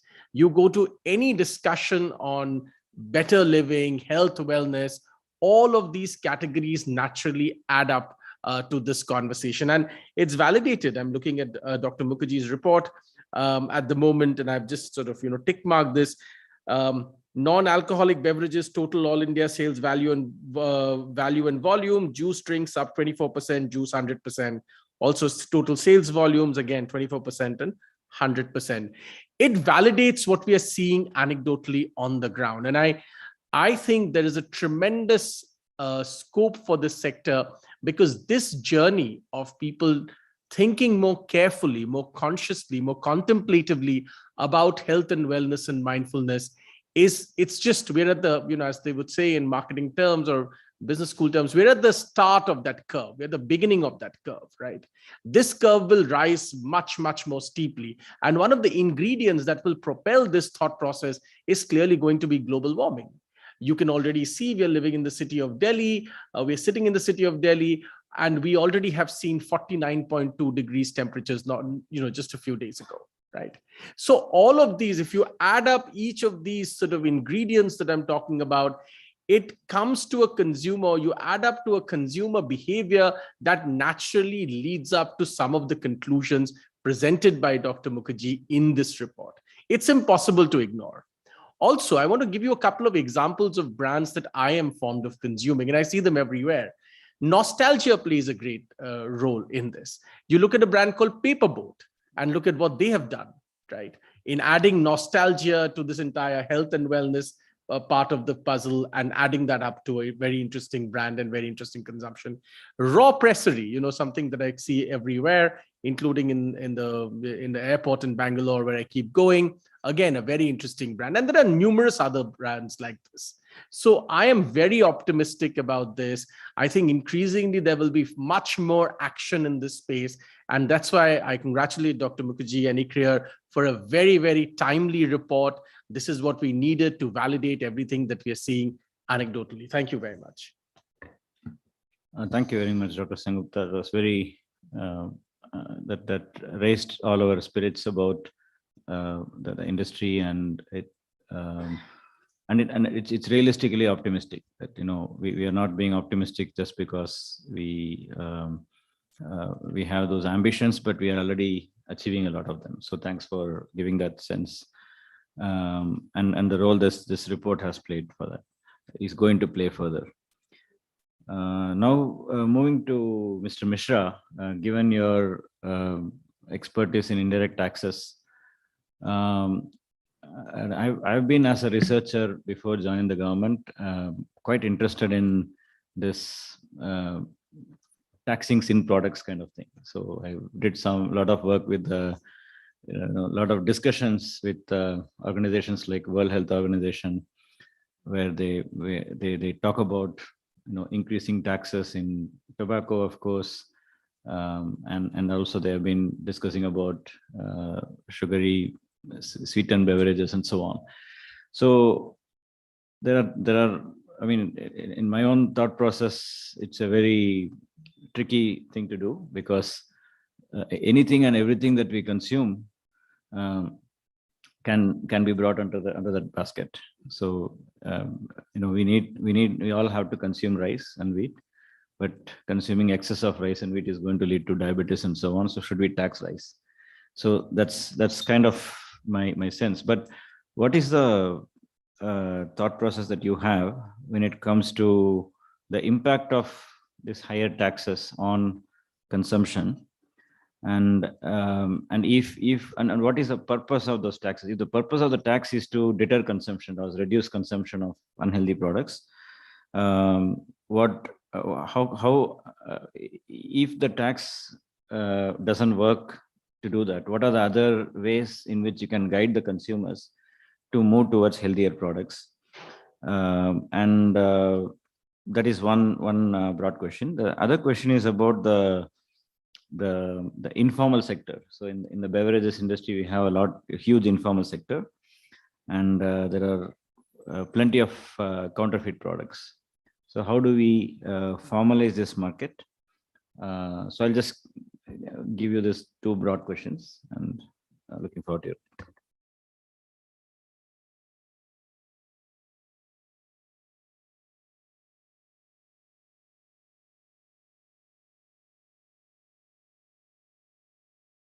Us all together here. So there are two parts to this question, but my answers possibly will have three parts. So one is the normal psyche of consumer. So government, when it says that a particular item is a sin good and should not be consumed, or the consumption should be deterred, those kind of policies historically have never worked. I mean, you can always look at the history. So US had a complete prohibition at some point in time, and then you had Al Capone, and then you had smuggling and the counterfeit production, which increased. In India, I was reading a very interesting news article. One of the states, I would not name for political sensitivities, that is not my domain, had imposed complete prohibition on liquor very recently. And as a consequence, the police collected and stored some 1,74,000 liters of alcohol. Somebody asked what happened to that, and the report came in that mice drank it. Now the point is, even our mice are not compliant. I mean, mice is not compliant. So how can we expect people to, follow the government's diktat on what you should be eating and what you should not be eating? Simple analogy can be drawn from tobacco, for example. Now we have a very high rate of tax on tobacco. Every budget we see an increase in the tax rate on tobacco. Every budget statement is made that keeping in mind the health objectives of people who consume tobacco and to deter them from the tobacco consumption, we are increasing the tax rate. Now, have you ever analyzed the data? I mean, in fact, tobacco companies are thriving in India. Not only in India, globally they are thriving. If you look at China, I mean, 30% adult population smokes.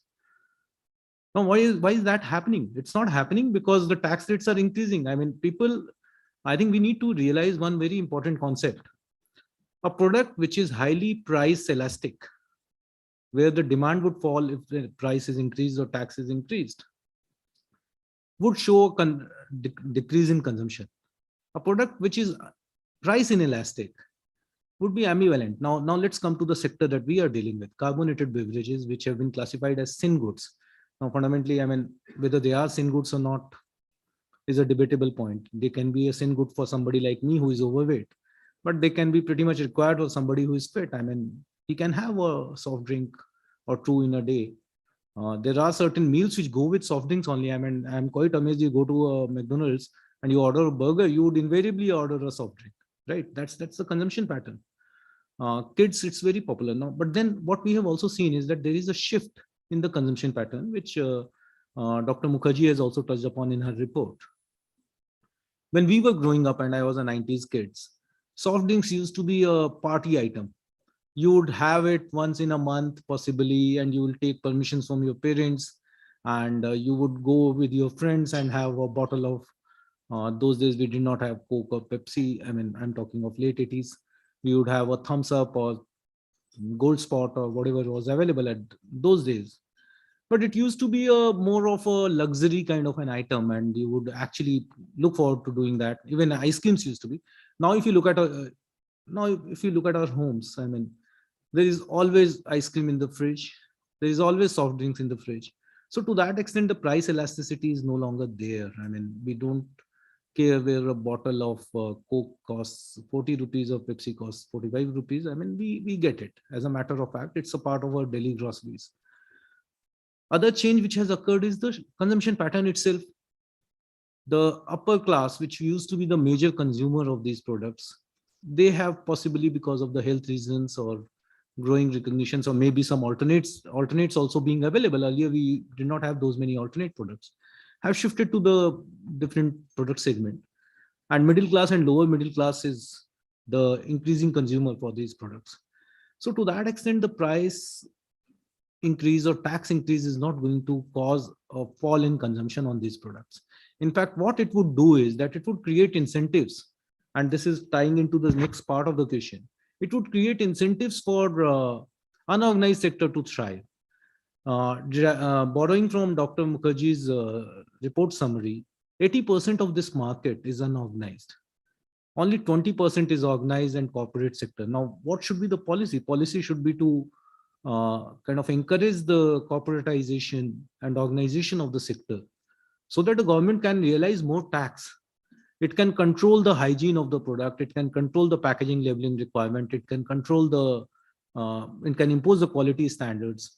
Now, 80% of the market is such that we don't even know what we are drinking. Only 20% we know exactly. So, okay, if I go and buy a paper boat or a raw pressery or a Coke or a Pepsi, I know, okay, fine. They would not be unhygienic. They may be harmful for me, depending upon what my doctor says.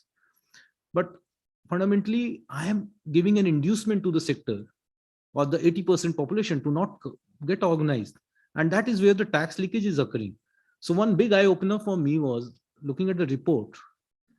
The revenue from the GST for the sector have declined in spite of a 40% tax rate. Now that's a big eye opener. Why is that happening? If it is not like the sales are declining. We have new products added every 6 months. We have new manufacturers coming in. So my clear view is that tax rate or classifying something as thin goods is not going to cause a deterrence in consumption. That is not how the policy should be structured. We have seen from tobacco, I mean, nobody is going to quit tobacco because his cigarette stick is expensive by 1 rupee more. Nobody has quit ever. He will quit when he knows the health hazards. He knows how it can impact his family. He knows how it is impacting his insurance premium. So fundamentally, we need to educate people to understand and instill a philosophy in terms of what is good for them, what is not good for them. What is not good for them could be good for them, but may not be harmful for them. So in that sense, I think a tax policy will never be able to determine how the consumption would increase or decrease. It would always be dependent upon the consumption patterns. The idea for taxing these goods, and that is my thought, was to increase the tax revenues, because government also knows that these goods are price inelastic. So having a higher tax rate may possibly not hurt, but then it is creating an unorganized sector, and that is what needs to look at, and that is how the policy should be looking at this whole situation. So having a 40% tax rate on anything and a cess which is non-creditable and non-reimbursable for a B2C product, I don't think that is benefiting anyone except for the states which demanded that cess because they wanted to be compensated for GST. And I think it will continue for a while because state finances are in a mess. So that is there is a financial reality, there is a logic, there is an emotion to it. But I think from a tax administrator perspective, we need to balance everything, and we need to look at a tax slab policy which is giving inducement to increasing the revenue and not being the teacher there. I mean, you need to educate people what is good or bad, but you can't really be doing this through taxation. It has never worked, never ever. I hope I've been able to. Thank you, Mr. Mishra. I think you have made your point very loud and clear that the tax policies cannot make much of, create much of an impact on the consumption patterns. But and then it instead it creates some avenues for revenue generation for the government, and maybe it's also creating a informal industry. So in that sense, your answers were actually related. The questions that I asked, you kind of related the questions. So thank you so much. And now we'll move to the next panelist, Mr. Gursahani.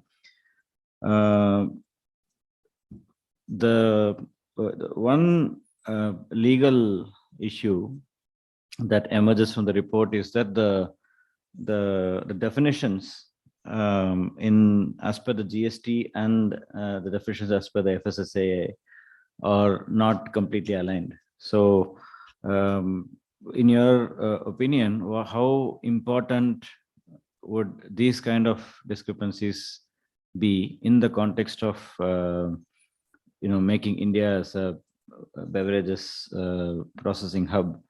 That is one question. The other question I have is, what is your thought process about some of the new schemes that have been launched to promote the sector, like this production linked incentives, PLI scheme? And that's another thing. And as a person extremely interested in trade policy myself, so I'm also interested to learn from you, how can we leverage the ongoing negotiations that we're having with many countries on free trade agreements to promote our beverages sector? So these are some of the questions I wanted to ask. Thank you. Thanks, Mr. Badri. And thank you, ICRIER and IBA, for this report. It's enlightening. There are three questions. I'll try and keep the answers short. First up, yes, there is a difference between the definitions that exist under GST classifications vis-a-vis what FSSAI has in the India Food Code or in terms of classification of standardized food products.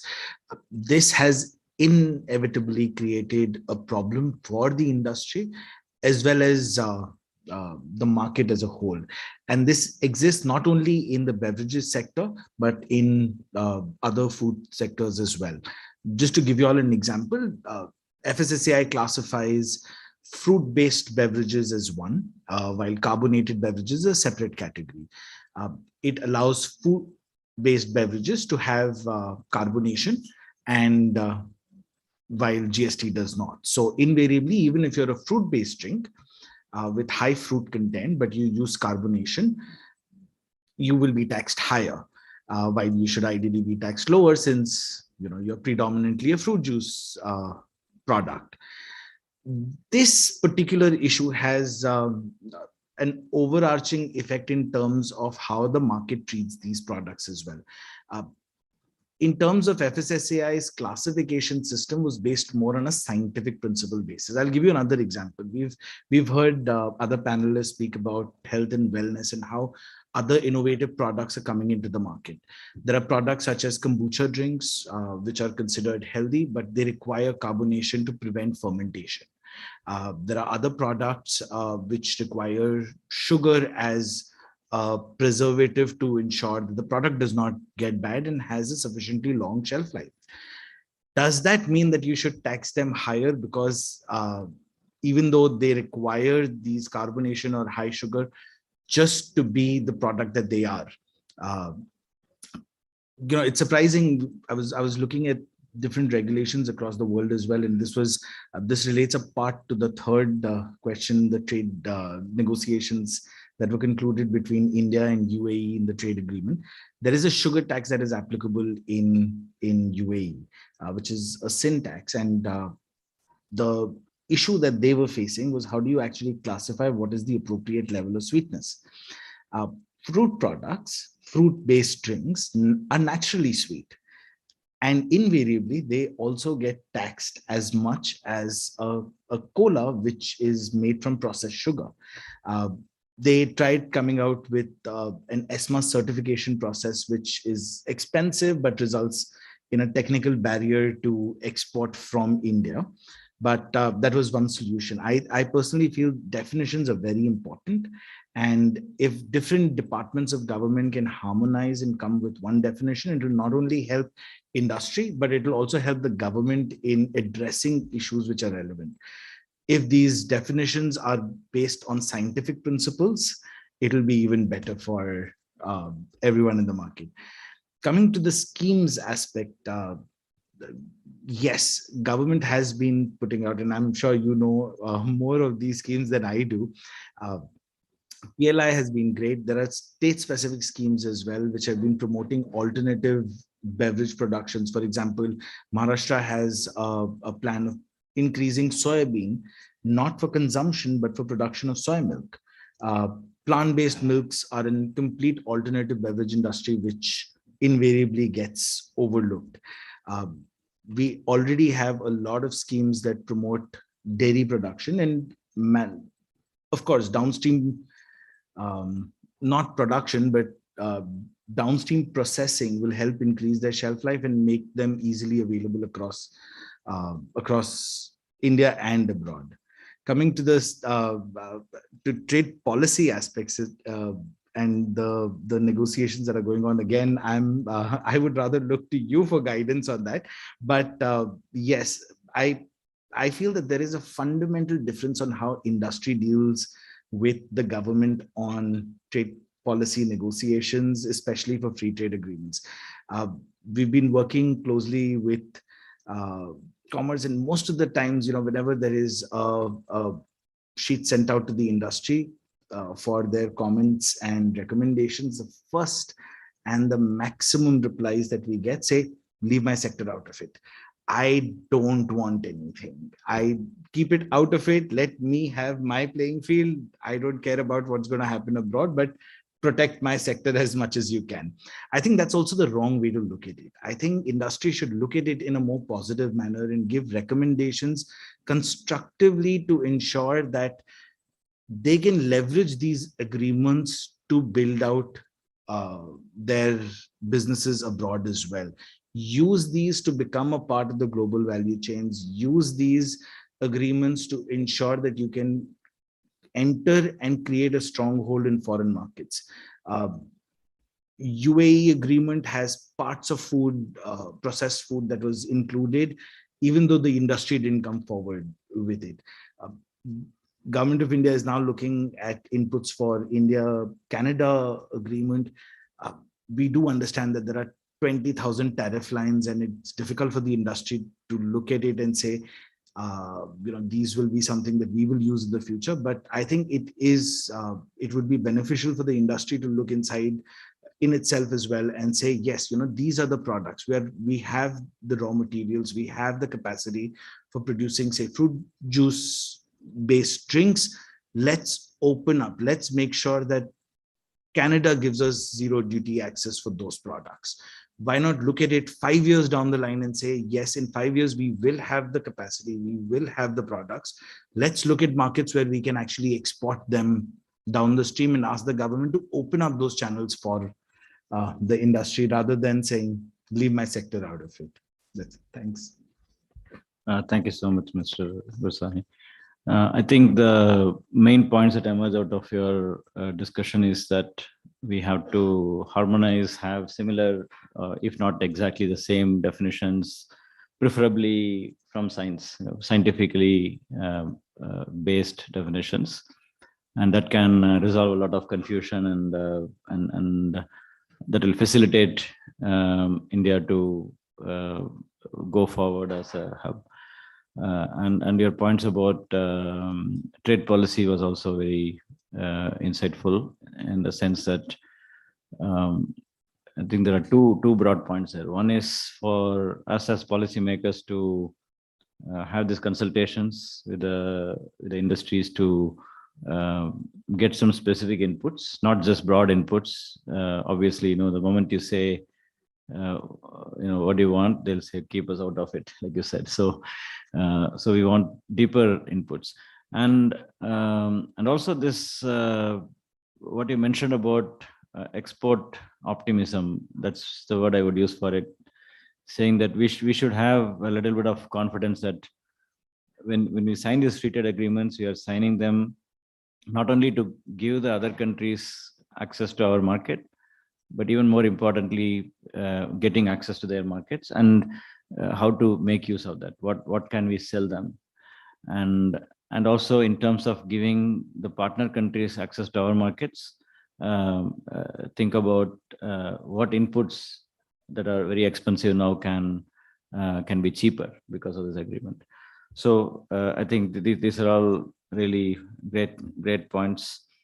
And maybe I'll go for one more round of questions. We have about a little more than half an hour, so we'll go for one more round of questions, within, and then we'll open up.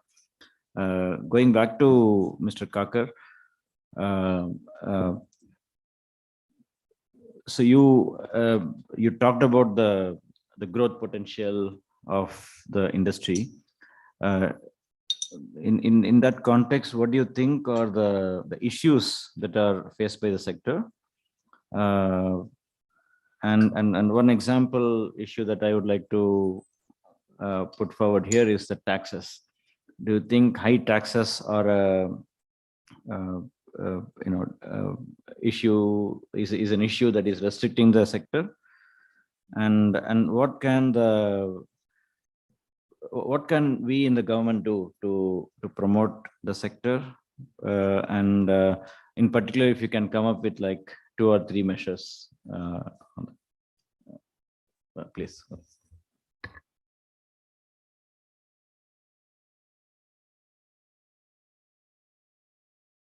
To your questions, if I can just react to one point that was made a little while back, and that is for different wings of the government to harmonize definitions, provisions. So as has been highlighted in this report itself, there is a lack of synchronization of the GST-based classification and the FSSAI regulations. And this is 2 wings of the Government of India. If FSSAI can be treated as part of Government of India, it's an independent regulator, but 2 central bodies, let me say. And of course, on GST, I don't know what is going to happen after this recent Supreme Court decision, whether the kind of harmonization that we've had in the past, whether that is going to be made more difficult. But that is a problem which is a continuous problem. I don't think there is a one-point fix. We have to continuously keep our eyes and ears open and fix it. I'll just give one example from when I was in the Department of Consumer Affairs. We had the labeling rules under the Legal Metrology Act, and that provided for prices being displayed on packaged products exclusive of taxes. This came in conflict with the provisions of the Excise Department rules in some states. In some states, it was harmonized with the provisions of the Legal Metrology Act. But in some states, the regulation was that the prices had to be inclusive of taxes. And one of these states was Maharashtra. And it was a very peculiar position. The Legal Metrology Department people will, that is popularly known as weights and measures, they would go down to a alcohol factory and close it down, saying that you're violating the package commodity rules. So these fellows would comply, change the packaging. Then the Excise Department people will come and close it down, saying that you have violated the Excise Department rules. And the Government of India position on this was, we had been writing to the chief ministers to harmonize the Excise Department rules with the Legal Metrology rules. And this had been going on for 3-4 years.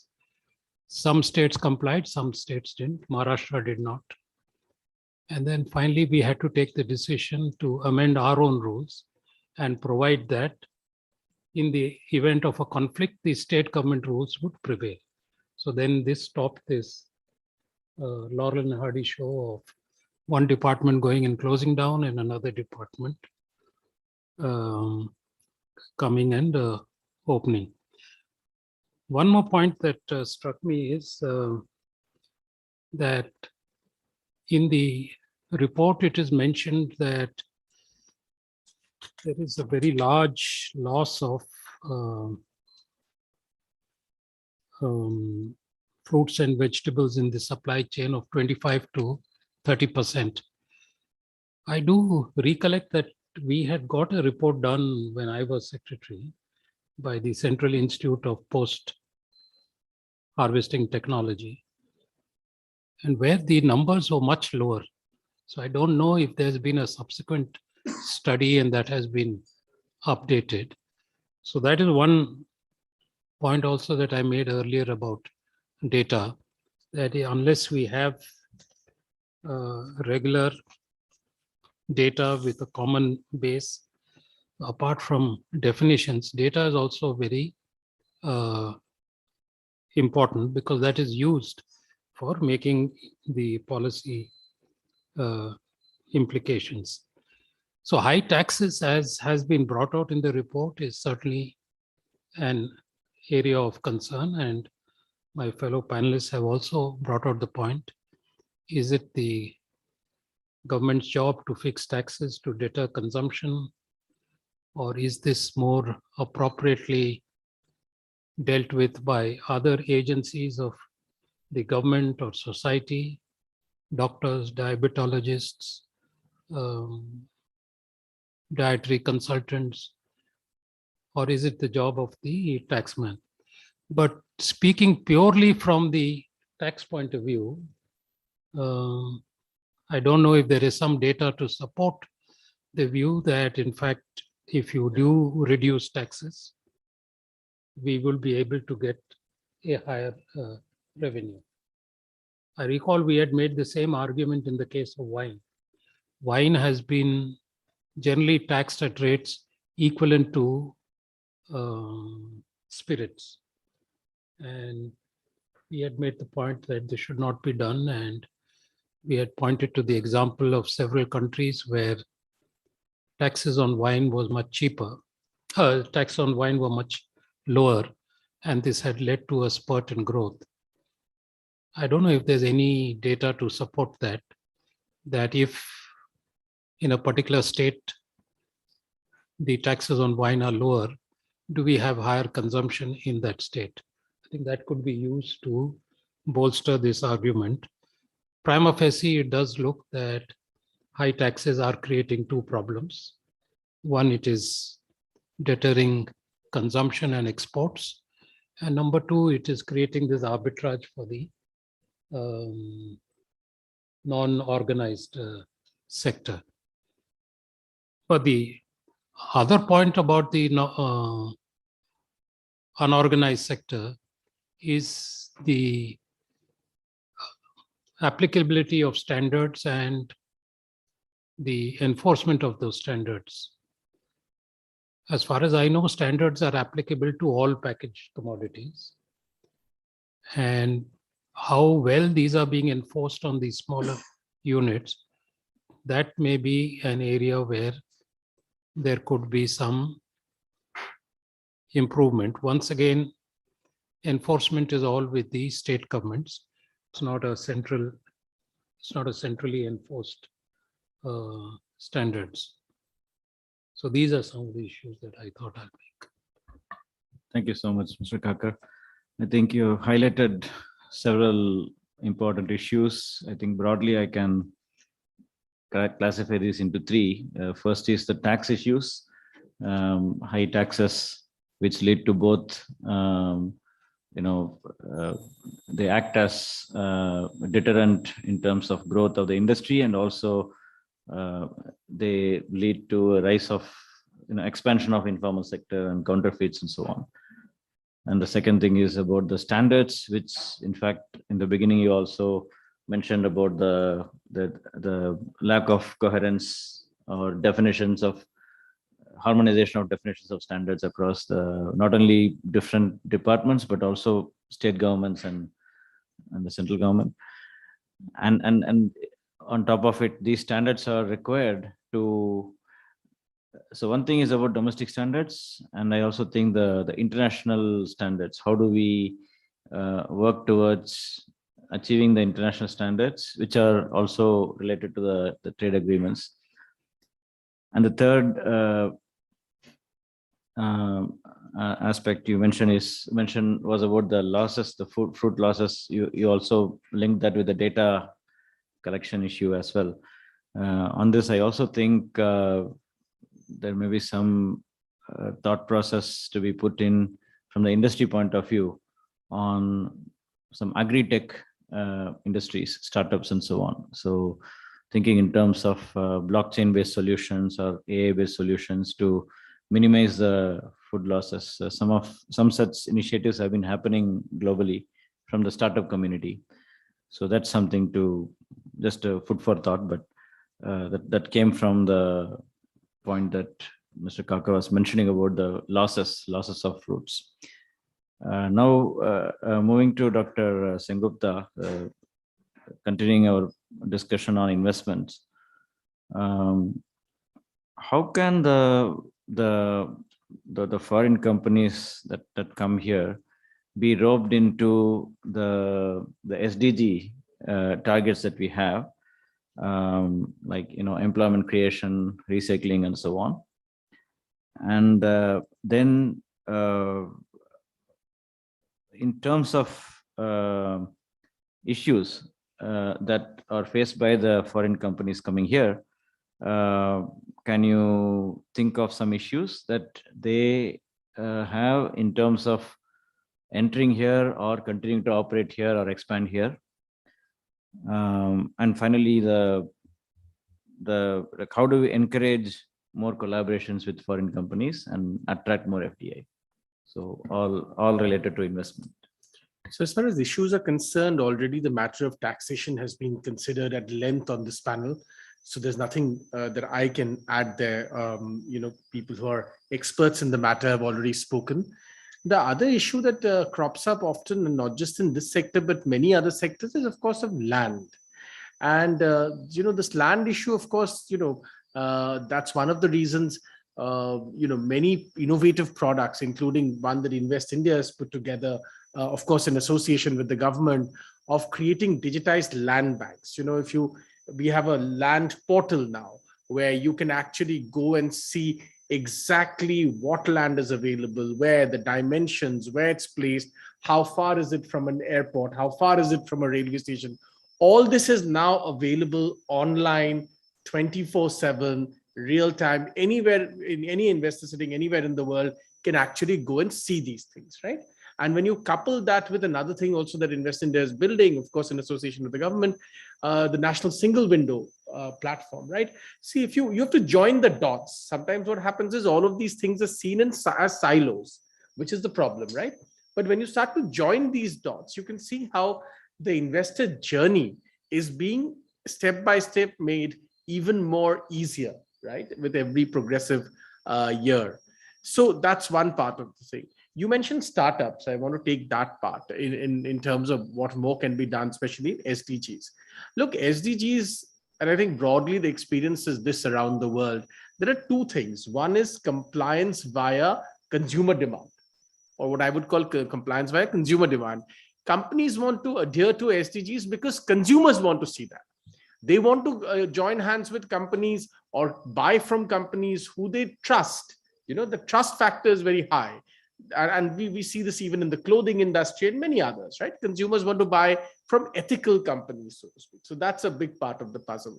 The other is, of course, easier compliances, right? And that is consistently happening in India. You look at in the last 7-8 years, India has really eliminated thousands and thousands of archaic, many of them archaic colonial era laws, maybe some even older than that, which has been going on and on for a long time. So there is an attempt to sort of streamline these processes. But look, we're a big country. We have many states. Then there's the center. There is a process. And sometimes some things perhaps take a little bit longer than they should. But there's definitely a consistent effort to streamline these things consistently. for the last 8 years or so. On the startup point, I'm always very enthused by what's happening in the startup industry in India, and especially in the food and beverages sector, because a lot of innovation is really happening there. I mentioned a couple of brands before, but there are countless others. And I think the point about wastage of fruit and vegetables, was mentioned. That's always been a perpetual problem, not just in India, but in many parts of the world.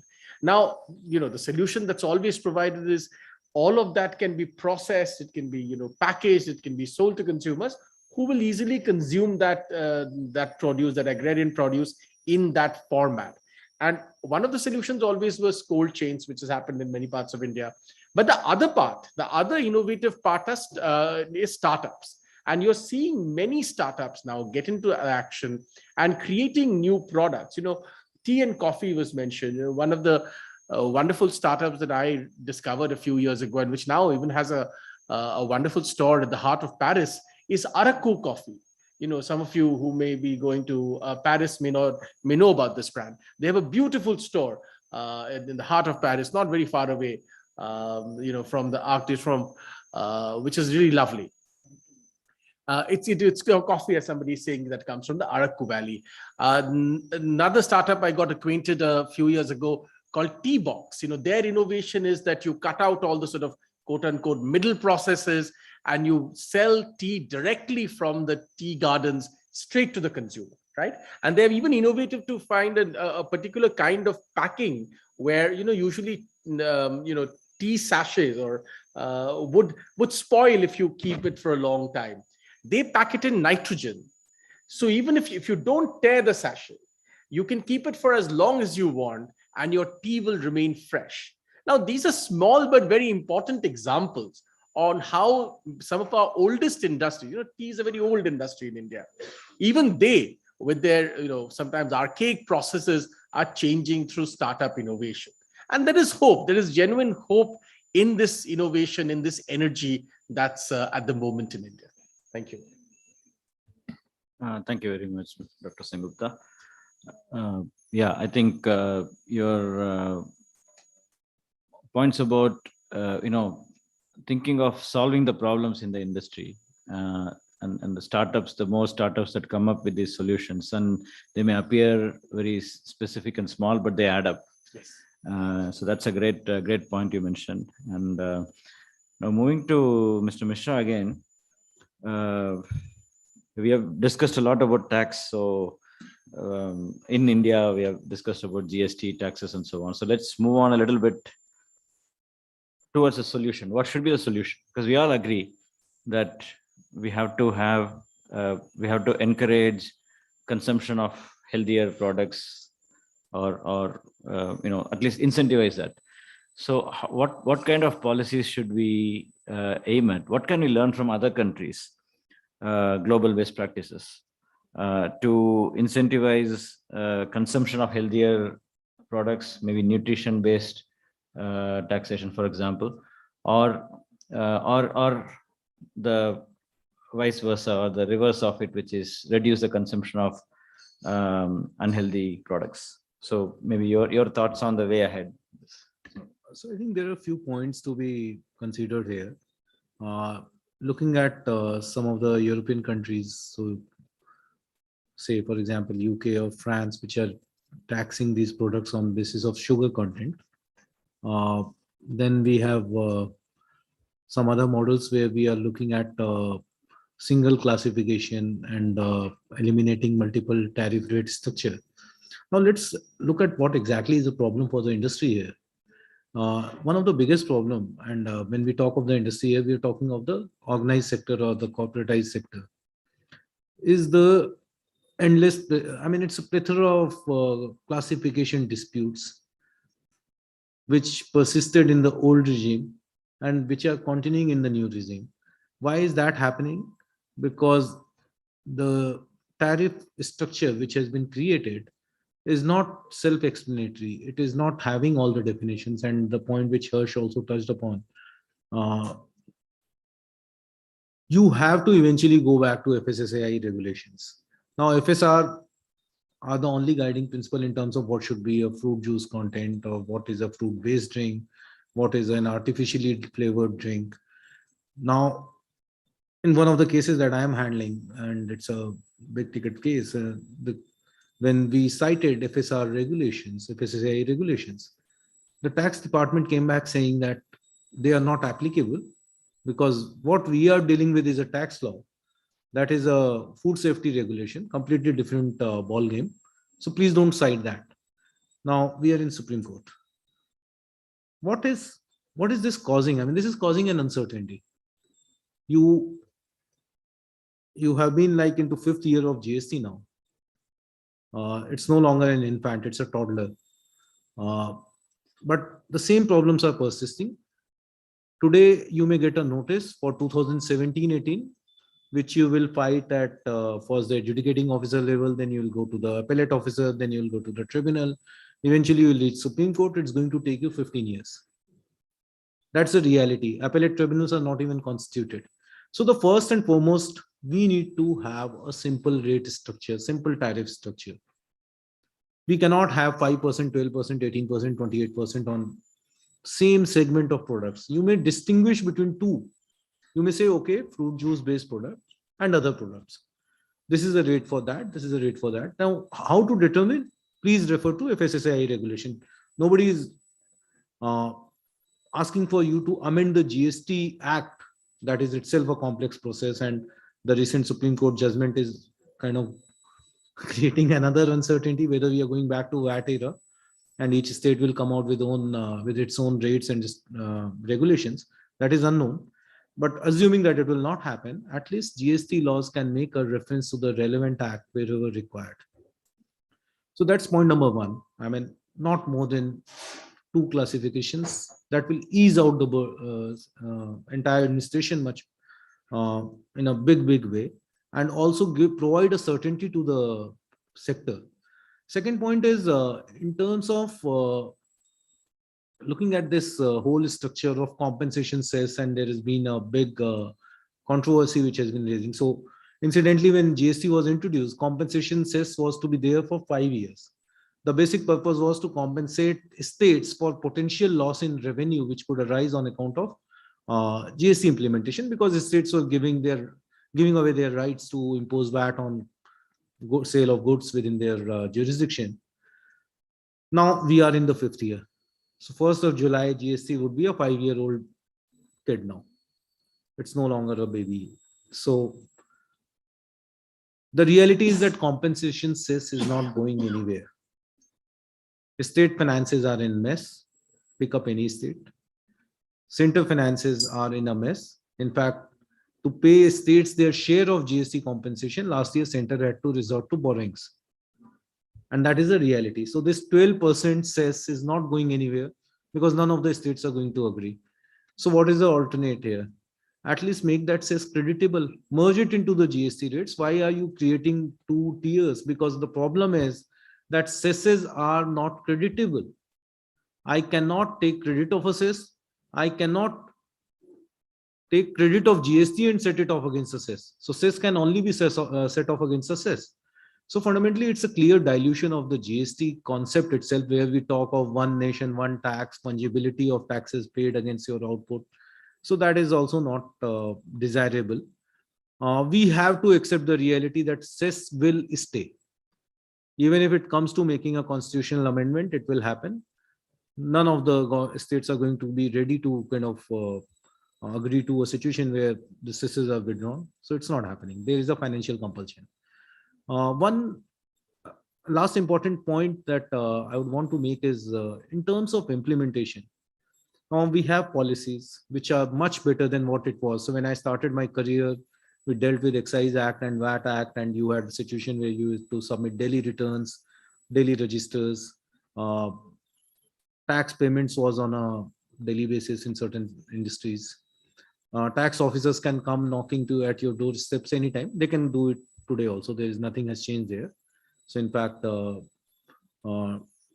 Directorate General of GST Investigation and Directorate of Revenue Investigation, we call them intimidation. We don't call them investigation because the whole process is intimidatory. I mean, people who have faced it, they know it, how it runs. So the problem and why this intimidation occurs, or why these kind of notices are being issued, which don't stand a chance of survival at an appellate tribunal or the Supreme Court stages, that the officers who are assessing these entities, so somebody who is assessing a food industry or a carbonated beverage industry does not even know about the manufacturing process. He doesn't even know what it consists. He will be happy to have a sip of the drink, but he's not knowing what he is drinking, how is it manufactured, what is the packaging process, what's the supply chain, because he will go from my office and he will possibly go and sit at a telecom company's office, then he will go and sit at somebody who is manufacturing capital goods or plant and machinery. Now, unfortunately, I do understand that concept of specialization at a lower level of implementation is very difficult to achieve at the government level. But the whole point is that there needs to be a better degree of education with these officers who are going to be enforcing these policies. And the source of this education can only come from bodies like IBA, ICRIER, or maybe assessees themselves. There is no harm in them sitting with an assessee and understanding, okay, we are sitting with you for 2 hours, why don't you explain as to how this works? And this will happen when the officers do it. This will not happen when the superintendent and inspectors go and ask them. So I think there has to be some thought of creating that kind of an awareness so that they understand the processes, they kind of assess things properly, they issue notices which are nuanced and reasoned out. So I think these are my 3 things. 2 are obviously, I mean, in terms of the policy steps, and third is a more of an implementation steps, because the biggest problem in India has been all the good policies can be wasted if they are not implemented properly, and that has been the biggest gap between the policy and the implementation that we have been struggling with for a long time, and I think it's time to bridge that now. Thank you, Mr. Mishra. I think there are very candid explanations on the, again, three points you mentioned. First is about the kind of related to the standards point, how to basically tax the sugar, as in, what is added sugar and so on, like what Mr. Gursani was mentioning about the sugar content may be same in 2 different beverages. One may be natural, the fruit based sugar, and other could be like highly processed, high fructose corn syrup kind of thing. How do you distinguish between that? So that is one aspect. The second aspect is the compensation cess, how to build that into GST and so on. And the third one is about the experts, or maybe I can probably, thinking more realistically, it's probably something like creating more awareness among the implementation part of the policy. Maybe some kind of awareness programs, because it's difficult to get experts at that level, but at least they should know the details, what is what and so on. So at a higher level, government has always been doing that, and in the recent years they're doing it in terms of policy formulation, having the experts. But at the implementation level, I agree that we have to do something, and that could be as simple as awareness programs. So now we'll move back to thinking about the legal aspects again to Mr. Gursani. So what are the broad suggestions that you would have for this particular sector, so that India can link to the global value chains? And another thing is, again, I mean, I think we should probably change the title of the panel to beverages taxation rather than anything else, because I'm coming back to taxes again. So how much do you think is it crucial to analyze the actual tax data and the policy decisions be made based on that analysis? But then if you do that, what about the privacy part of it? If you're analyzing the tax data at a very granular level using transactions and so on, so how do we ensure the privacy aspect? So over to you.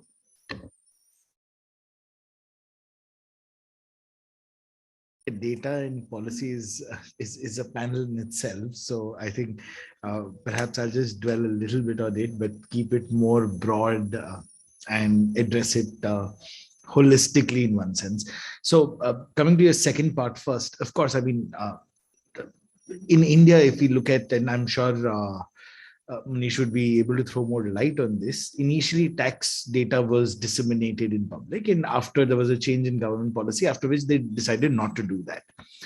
Now the government's changing that again and saying that let's go out and put it all out so that people know who's paying how much tax, which companies are generating. And there's also this whole concept where, again, overarching regulation where the different arms of government want access to such information to ensure that everyone is complying. One small example of that is FSSAI has an annual return mechanism where they ask you how much product has been manufactured and what have you sold it for, and you have to file it every year. Now they want you to link it with your tax return so that they know that you actually have manufactured and sold that much or not, or which part are you avoiding. I think that's overarching regulation, and I think government ideally should stay away from it, but it's coming. In all this, of course, I mean, privacy considerations are going to be there, but as you know, even in our IT Act, government has an exemption to use and waive privacy of any person if it is for governmental function. So till the time it's not accessible to public, I think there won't be any privacy concerns there. Coming to what I feel that way forward for this sector, at least, I would point it out in three simple points. First is, of course, harmonization of classification, because as Manish was stating before as well, tax authorities refuse to accept FSSAR classifications. And we've faced the same issue with our clients while telling them that, telling tax authorities that, look, GST is based on the HS classification, which is based on how international trade really works.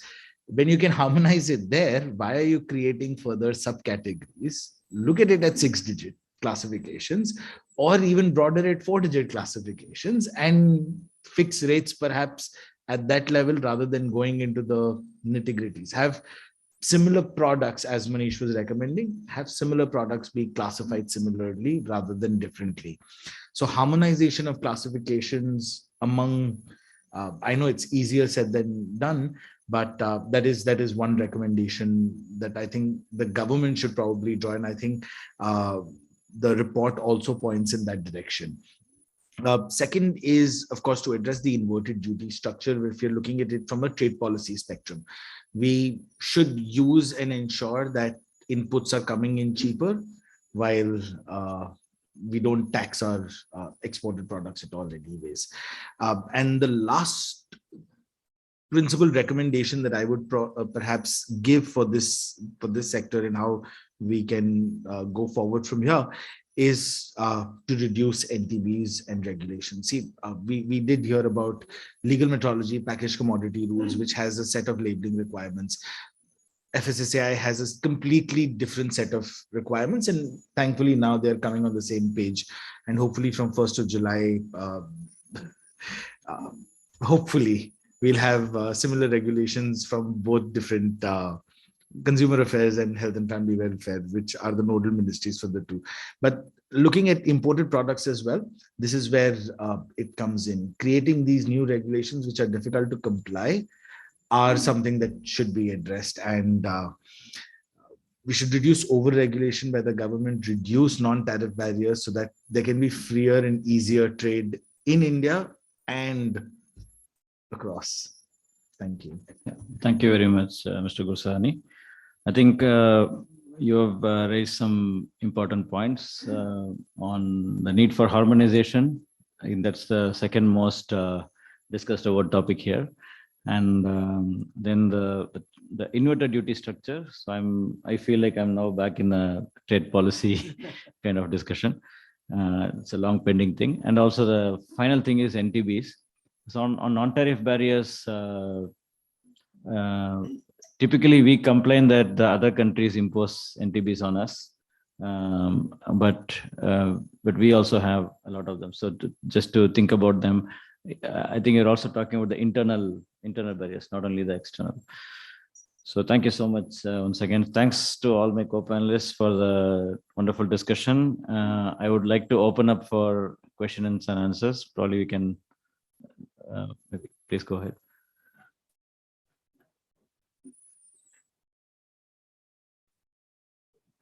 So please introduce yourself and you can address one or more of the panelists. Thank you. While asking the question. I'm Deepak Maheshwari. I'm a public consultant, public policy consultant. I'm also a senior visiting fellow with the ICRIER. But this question is not in that capacity. So Harsh did mention soya milk. As far as I know, FSSAI does not allow the use of term soya milk or almond milk in India. Okay, because these are not dairy products. So please check that. Okay. Second thing, I just want to cite something else related to taxation, which goes back many years, has got something to do with food, but actually comes from technology sector. So there was a particular case in Delhi that MTNL was asked by Delhi Sales Tax Authority to pay sales tax on pulses, because those days the billing used to be in terms of pulses. Thank you.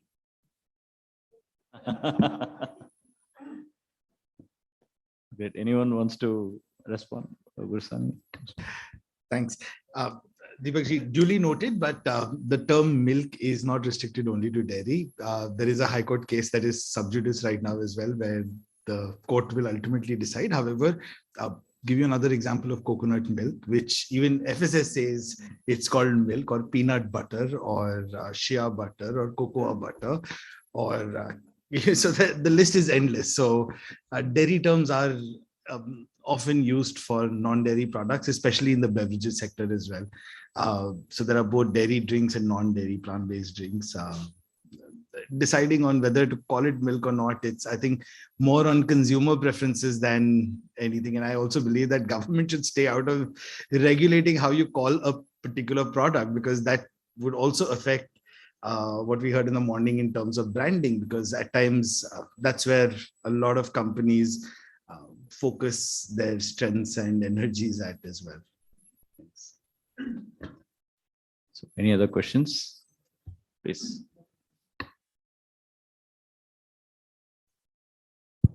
Yeah, most of this non-alcoholic beverages are agriculture produce.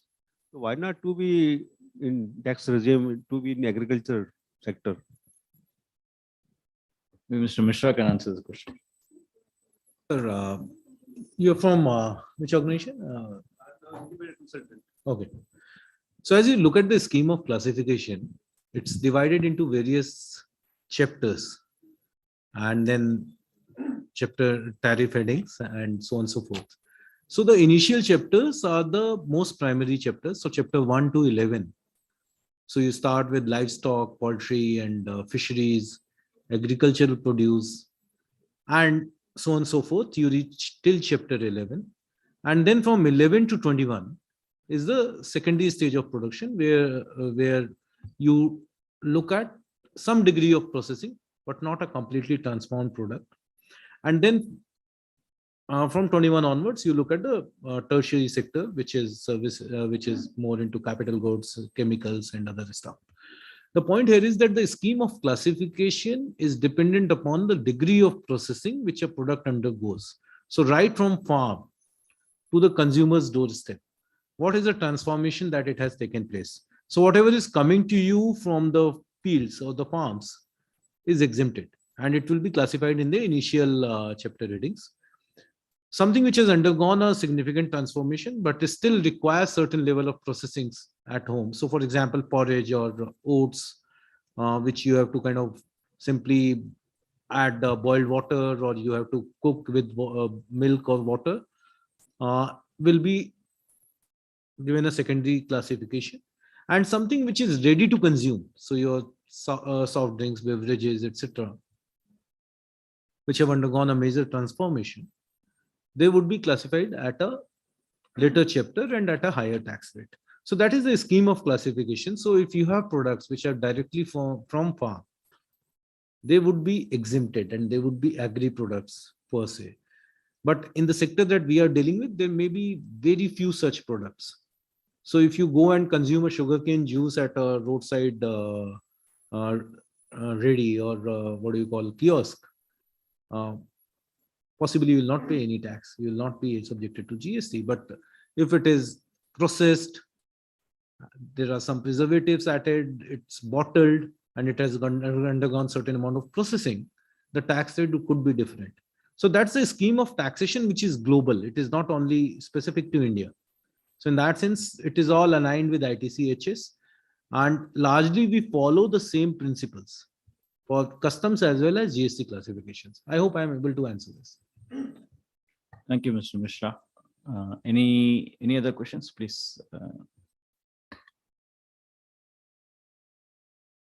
I am a retired person, and I have been dealing with the subject of promoting India and Indian products when I was working. It also included India's food festivals and various things, and I'm happy that you have organized this IBA and ICRIER, this today's get together. The one relevant thing which comes to my mind is that there is nothing wrong, rather it's tremendous demand side all over the world, and people are considering of non-alcoholic things, even from global warming side also. There will be more and more demand. But my question is only this: with all these gatherings of experts, do you think that we have the supply side, we can do that, but can we compete with the world and some of the countries which always have a tremendous cost benefit over India?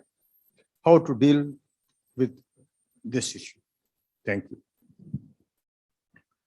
Thank you very much. Who would like to answer this question? Sorry, would like to answer. Yeah.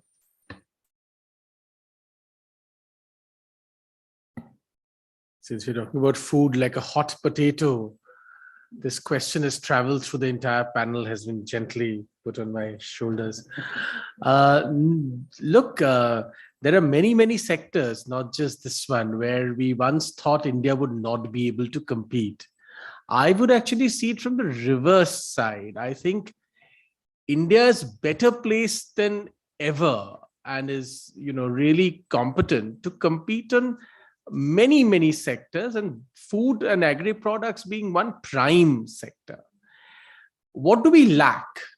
Do we lack technology? No, we don't lack technology. Do we lack the products themselves? No, we don't lack them. Do we lack innovation capabilities? No, we don't lack that. Do we lack capital? No, that's also available. So what is the problem? Why can't we compete with other countries? The only reason perhaps you're asking this is some of the topics that have been discussed on the panel. There might be taxation issues, there might be logistical issues, there might be supply chain issues, and so on and so forth. All of those things are well within our capabilities to increasingly resolve. Let me give you one example, one thing which I'm particularly enthused by, which I didn't get a scope to mention earlier, but I suddenly remembered. Think about something like the one district, one product scheme, right? The government of India has something called ODOP, one district, one product. Now, if you study that scheme, you will come to the conclusion that many of these products are in fact from our agrarian sector, right? And it is our mistake that we in the past we haven't seen them as something we can not only consume domestically, but we can also innovate upon them and sell to the entire world. Now, that limit has been put by our own imagination. And I think increasingly those fetters are being removed. At least, it would be my humble submission that we have all the ingredients to be able to compete with any part of the world on this. Thank you. Any more questions, please?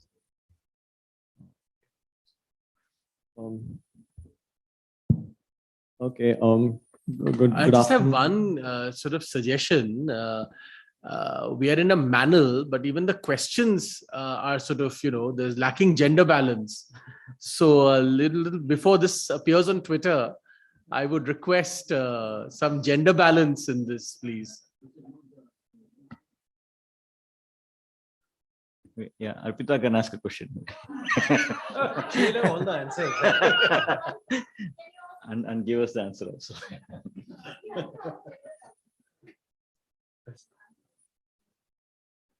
All right, okay, anyway, go on, sir, please. Okay, first of all, good afternoon to all the panelists. My name is Shritanjay. I'm a final year economics student from the Delhi University.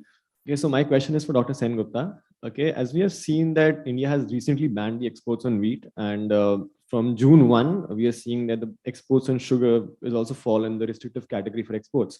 So what this sort of a protectionist measure is going to affect this particular sector as well, because sugar is obviously a very essential raw material for this.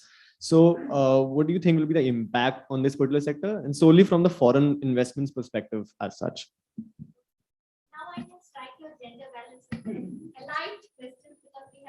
Actually, I really cannot answer that question, but Arpita ji can answer that question. So, how do you look into, when you look into the exports linked with sporadic export banks, and now we are making commitment in agriculture under the trade agreements, and a lot of fruits, vegetables, etc. will be under commitment in future agreements as well.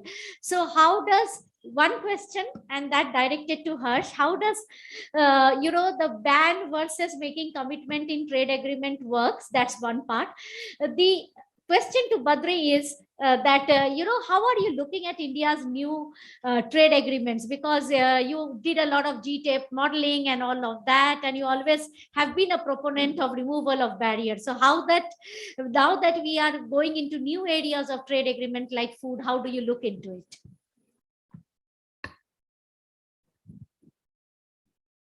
Mainly to question actually. So. If I give a direct answer, I probably will not get work from the government after this. But and there is actually no difference. There are safeguard mechanisms which the government tries and negotiates and puts them into place as well. Allowing for a temporary safeguard is allowed, while we don't know if we completely follow the procedure that has been given and accepted under the safeguards agreement in the WTO. But there are mechanisms in which where government can temporarily restrict. We do give commitments to open it, but we also try. So if you look at, say, Article 11, the idea of GATT as well was to change all non-tariff barriers, all other restrictions to tariffs, because that's what we thought was the best way forward. Which is why if you look at the wheat ban as well, we've actually opened up oil imports, saying we'll get duty-free up to a certain level, 20,000 metric tons over the next 2 years, while we are preventing export of wheat. This aligns more on the geopolitical side, where these resources are kind of scarce in India, and we would want to ensure that it's either available for the domestic industry or procure them for domestic industries. So there are both sides of the coin, and government has those mechanisms put into these agreements. So actually we are running short of time, and I also have another engagement. I have to leave soon. So I'll probably briefly answer for a change today.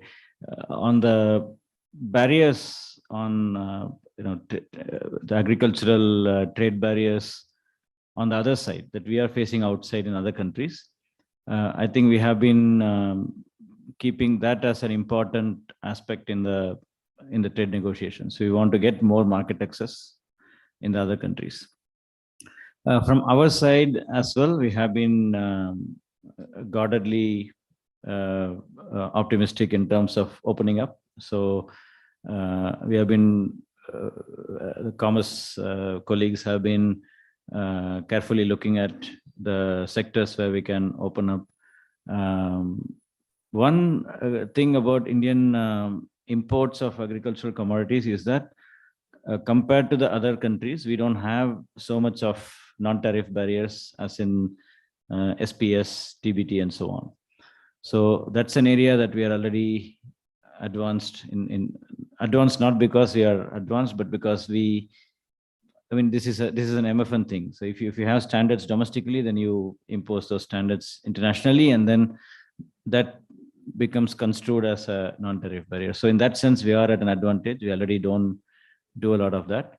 But yes, the short answer to your question is agriculture is very much part of all these negotiations, and we cannot be extremely liberal or extremely, like 0% tariffs on all agricultural commodities, 0 NTBs. That's not what we are looking at, but we are moving in that direction to some extent.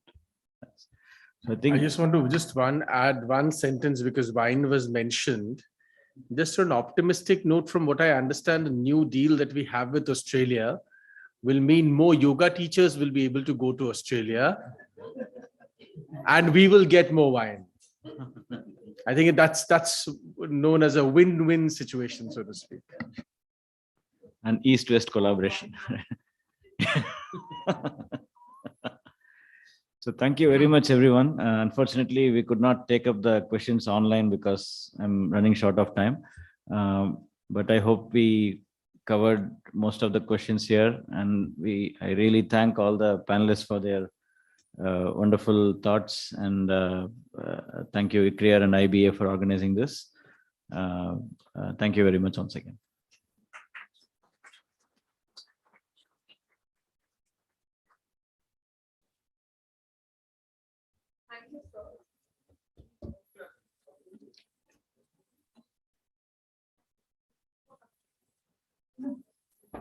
Thank you, panelists and Badri sir.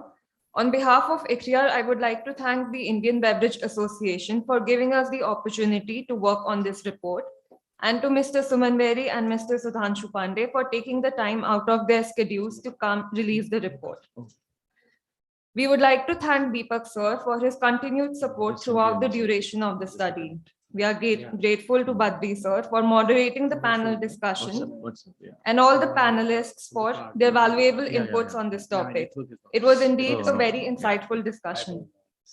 We would also like to thank Shanu Kapila and his entire team at Academic Foundation for publishing the report in a record time of 15 days. I also thank everyone who came here at Juniper Hall today and those who joined us virtually and helped us make this event a successful one. Many colleagues worked hard on this report and deserve a special mention. We thank Pallab Ghosh and his entire team for the survey, Drishti Vishwanath, Divyani Gupta and Sagarika Sen Gupta for assisting us with the report compilation. I also thank Mr. Anu Mohandas, Ms. Chaya Singh for their support, Manmeet sir and team, Suman ma'am and team, Rajkumar ji, and the entire ICRIER administrative team for organizing this event. Working on this report has been a wonderful learning opportunity, and I thank you all for joining us to make this event a success. I now invite you all to join us for lunch.